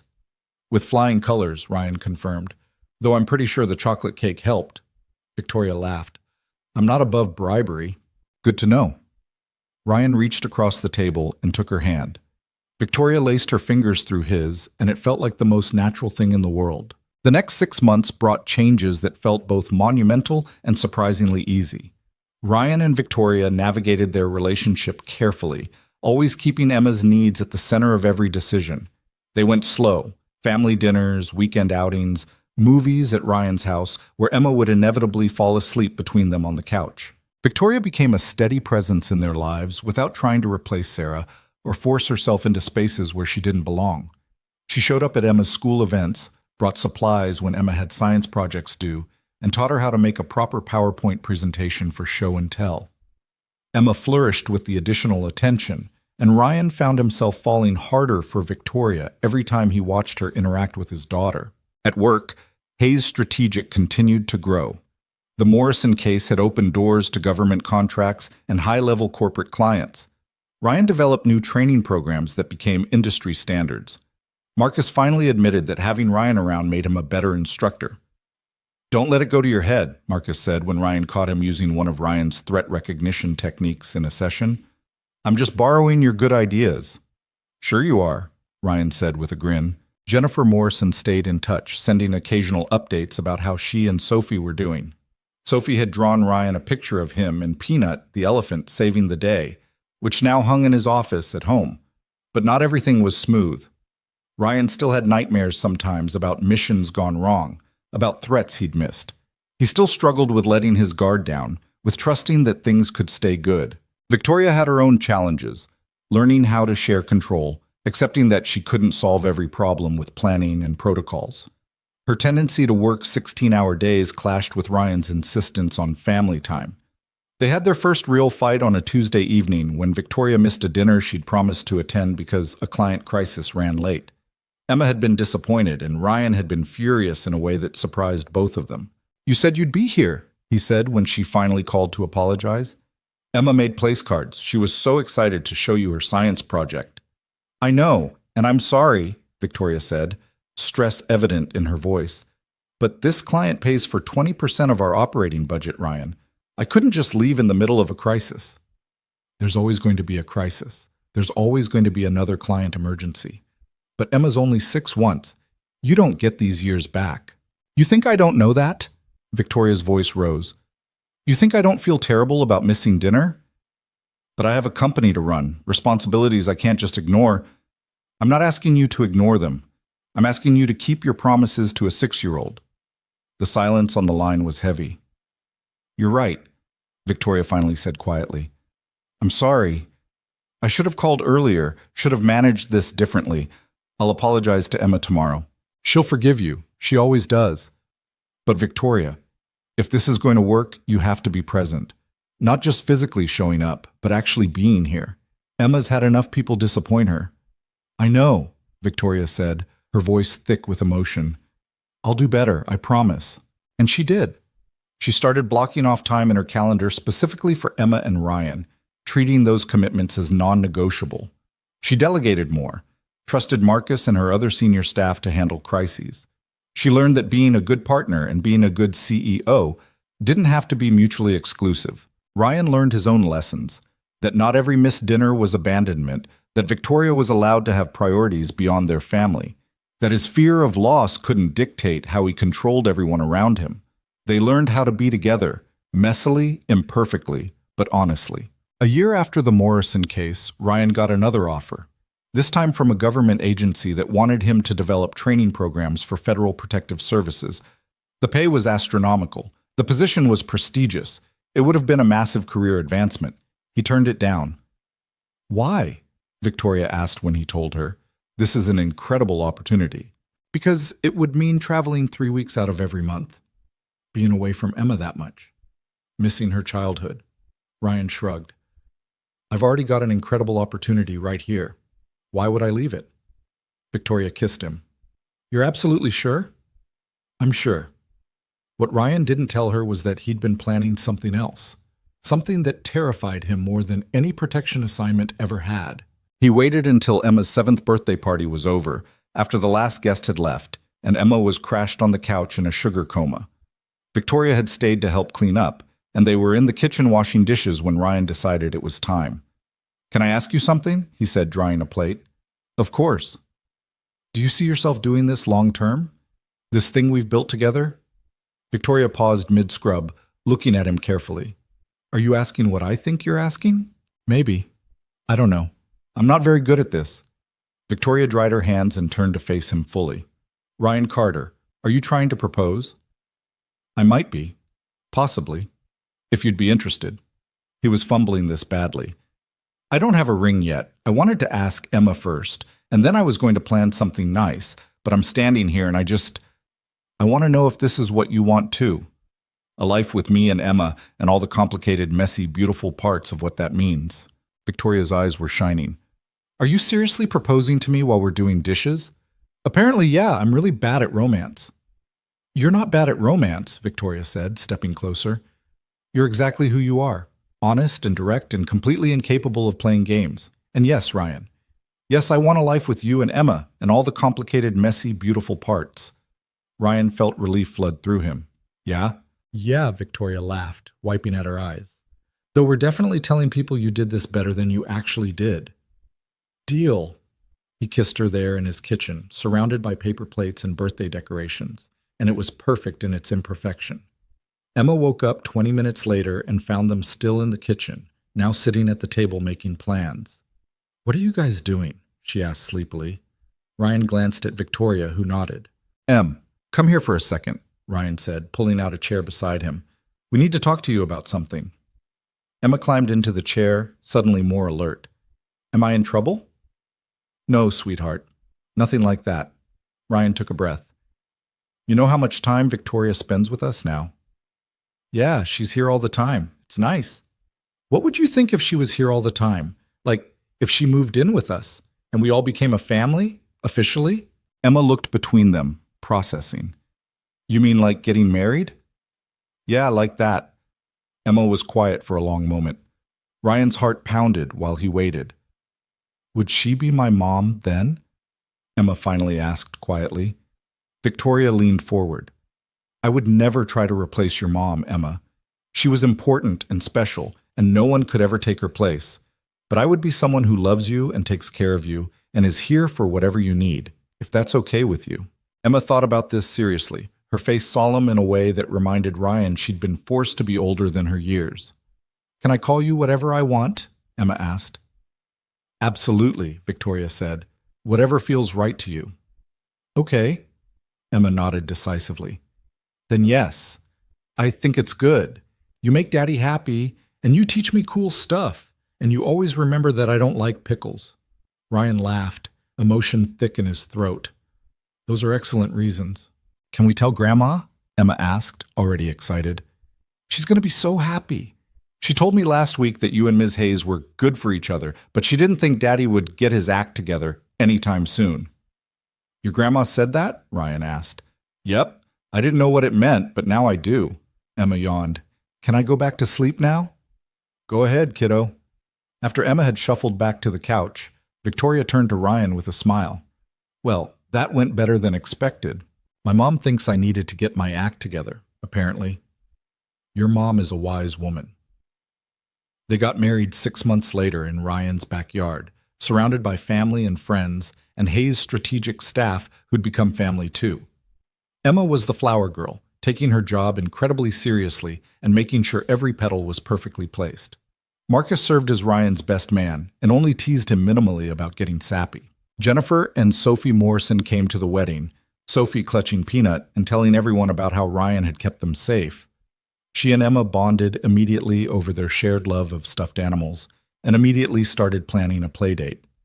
Ryan's mother cried through the entire ceremony and told Victoria afterward that she'd been waiting for Ryan to find happiness again since Sarah died. "Take care of my boy," she said, hugging Victoria tight. "I will," Victoria promised. "He takes pretty good care of me, too." The reception was casual and warm, full of laughter and terrible dancing, and Emma giving a toast that mostly consisted of her explaining how Victoria had finally learned to make pancakes the right way, with extra chocolate chips. As the evening wound down and guests started leaving, Ryan found himself standing at the edge of the backyard watching Emma and Sophie chase fireflies while Victoria talked with Jennifer. Marcus appeared beside him with 2 beers, handing one over. "You did good, man," Marcus said. "Thanks. Never thought I'd see the day. You were so determined to keep everyone at arm's length when you first started." Ryan smiled. "Victoria didn't give me much choice. She saw something in you that you didn't see in yourself. That's rare." They stood in comfortable silence for a moment, watching the party. "You know what the best part is?" Marcus said. "You figured out how to use everything you learned, all that training, all those hard experiences, in a way that actually builds things instead of destroying them. Not a lot of people manage that transition." Ryan thought about the person he'd been 4 years ago, exhausted, barely surviving, convinced his past was something to escape rather than integrate. Then he thought about who he was now, a father, a husband, a professional who helped keep people safe without losing himself in the process. "I had help," Ryan said simply. "Yeah, you did. But you still had to do the work." Victoria appeared at Ryan's other side, slipping her hand into his. "What are you two discussing so seriously?" "Just telling Ryan he's done well for himself," Marcus said. "Don't let it go to his head." "I'll do my best," Victoria said with a smile. Marcus excused himself to help with cleanup, leaving Ryan and Victoria alone at the edge of their celebration. "Happy?" Victoria asked quietly. Ryan pulled her closer, watching Emma's delighted laugh as she caught a firefly. "Yeah, really happy." "Good, because I have news that might make you even happier." Ryan looked down at her. "Yeah?" Victoria pulled a folder from seemingly nowhere. She always had a folder, and handed it to him. "I've been working on this for a few months. Wanted to wait until after the wedding to tell you." Ryan opened it and found plans for a new division of Hayes Strategic, one focused specifically on training programs for at-risk youth, teaching conflict de-escalation and protective skills to kids who needed them most. "I want to use everything we've built to actually help kids," Victoria said. "Teach them how to stay safe, how to protect each other, how to recognize and avoid dangerous situations. And I want you to run it." Ryan looked at the plans, then at his wife, with tears in his eyes. "Victoria, this is something that matters," she finished. "We've got the resources now. We've got the expertise. We can actually make a difference for kids like Emma, like Sophie Morrison, kids who need someone to teach them that they're worth protecting." Ryan kissed her, not caring that they were in the middle of their wedding reception. "Have I mentioned that I love you?" "Once or twice," Victoria said against his lips, "but I never get tired of hearing it." Emma came running over, Firefly safely released back into the night. "Daddy, Victoria, come dance! They're playing the good songs!" She grabbed both their hands and dragged them toward the makeshift dance floor, where a terrible pop song from Emma's favorite movie was blasting. They danced together, all 3 of them, and Ryan thought about how far he'd come from that exhausted single dad in a corner booth at Riverside Terrace Cafe. He'd been so focused on just surviving back then, on getting through each day without falling apart. He'd thought the best he could hope for was keeping his head above water. But Victoria had shown him something different. That survival wasn't the same as living, that his past didn't have to define him, it could inform him. That the skills he'd learned in the darkest parts of his life could be used to bring light to others. She'd given him a future when he thought he'd already used up his chances at happiness. The party went late into the night. After the last guests had finally left and Emma had been carried to bed by Ryan's mother, who'd volunteered to keep her for the night, Ryan and Victoria stood in their backyard looking at the mess of decorations and empty tables. "We should probably clean this up," Victoria said without much enthusiasm. "Or we could leave it for tomorrow," Ryan suggested. "You're a terrible influence." "You married me anyway." Victoria laughed and leaned into him. "Best decision I ever made." They stood there together under the stars, tired and happy and surrounded by evidence of a celebration that had brought together all the pieces of their complicated, beautiful life. "You know what I realized today?" Ryan said quietly. "What's that?" "That restaurant where we met, Riverside Terrace Cafe. I haven't been back there since that day. We should go sometime. Take Emma. Show her where it all started." "Where you defended my honor against those entitled jerks?" "Where you saw something in me that I didn't see in myself," Ryan corrected. "Where you took a chance on a guy who looked like he was barely holding it together." "You were holding it together just fine," Victoria said. "You just needed someone to notice how strong you already were." Ryan kissed the top of her head. "I noticed something else today." "What?" "Jennifer Morrison told me she's going back to school, getting her law degree. Said if she could survive testifying against a crime organization, she could handle law school." "That's amazing." "She said it was because watching us build something after everything we'd both been through gave her hope that she could do the same, that she didn't have to let the hard parts define her whole story." Victoria was quiet for a moment. "We do that, you know, build things, even when it's scary, even when it's hard." "Yeah," Ryan agreed. "We do." They stood in the quiet for a while longer before finally heading inside to start their life together as a married couple. Upstairs, Emma's room held evidence of a little girl who felt safe and loved and secure in a way that had seemed impossible 4 years ago. Ryan Carter had spent years learning how to protect others. But somewhere along the way, Victoria Hayes had taught him that the bravest thing he could do was let someone protect him too. Let someone see his broken parts and love him anyway. Let himself build a future instead of just surviving his past. The man who once survived war had discovered something even more powerful than tactical training or combat skills. He discovered that sometimes the real courage isn't in fighting, it's in choosing to heal, in choosing to hope, in choosing to believe that better days are possible if you're willing to work for them. And as Ryan checked on Emma one last time before bed, watching her sleep peacefully with Mr. Hopsworth tucked under her arm, he understood that every hard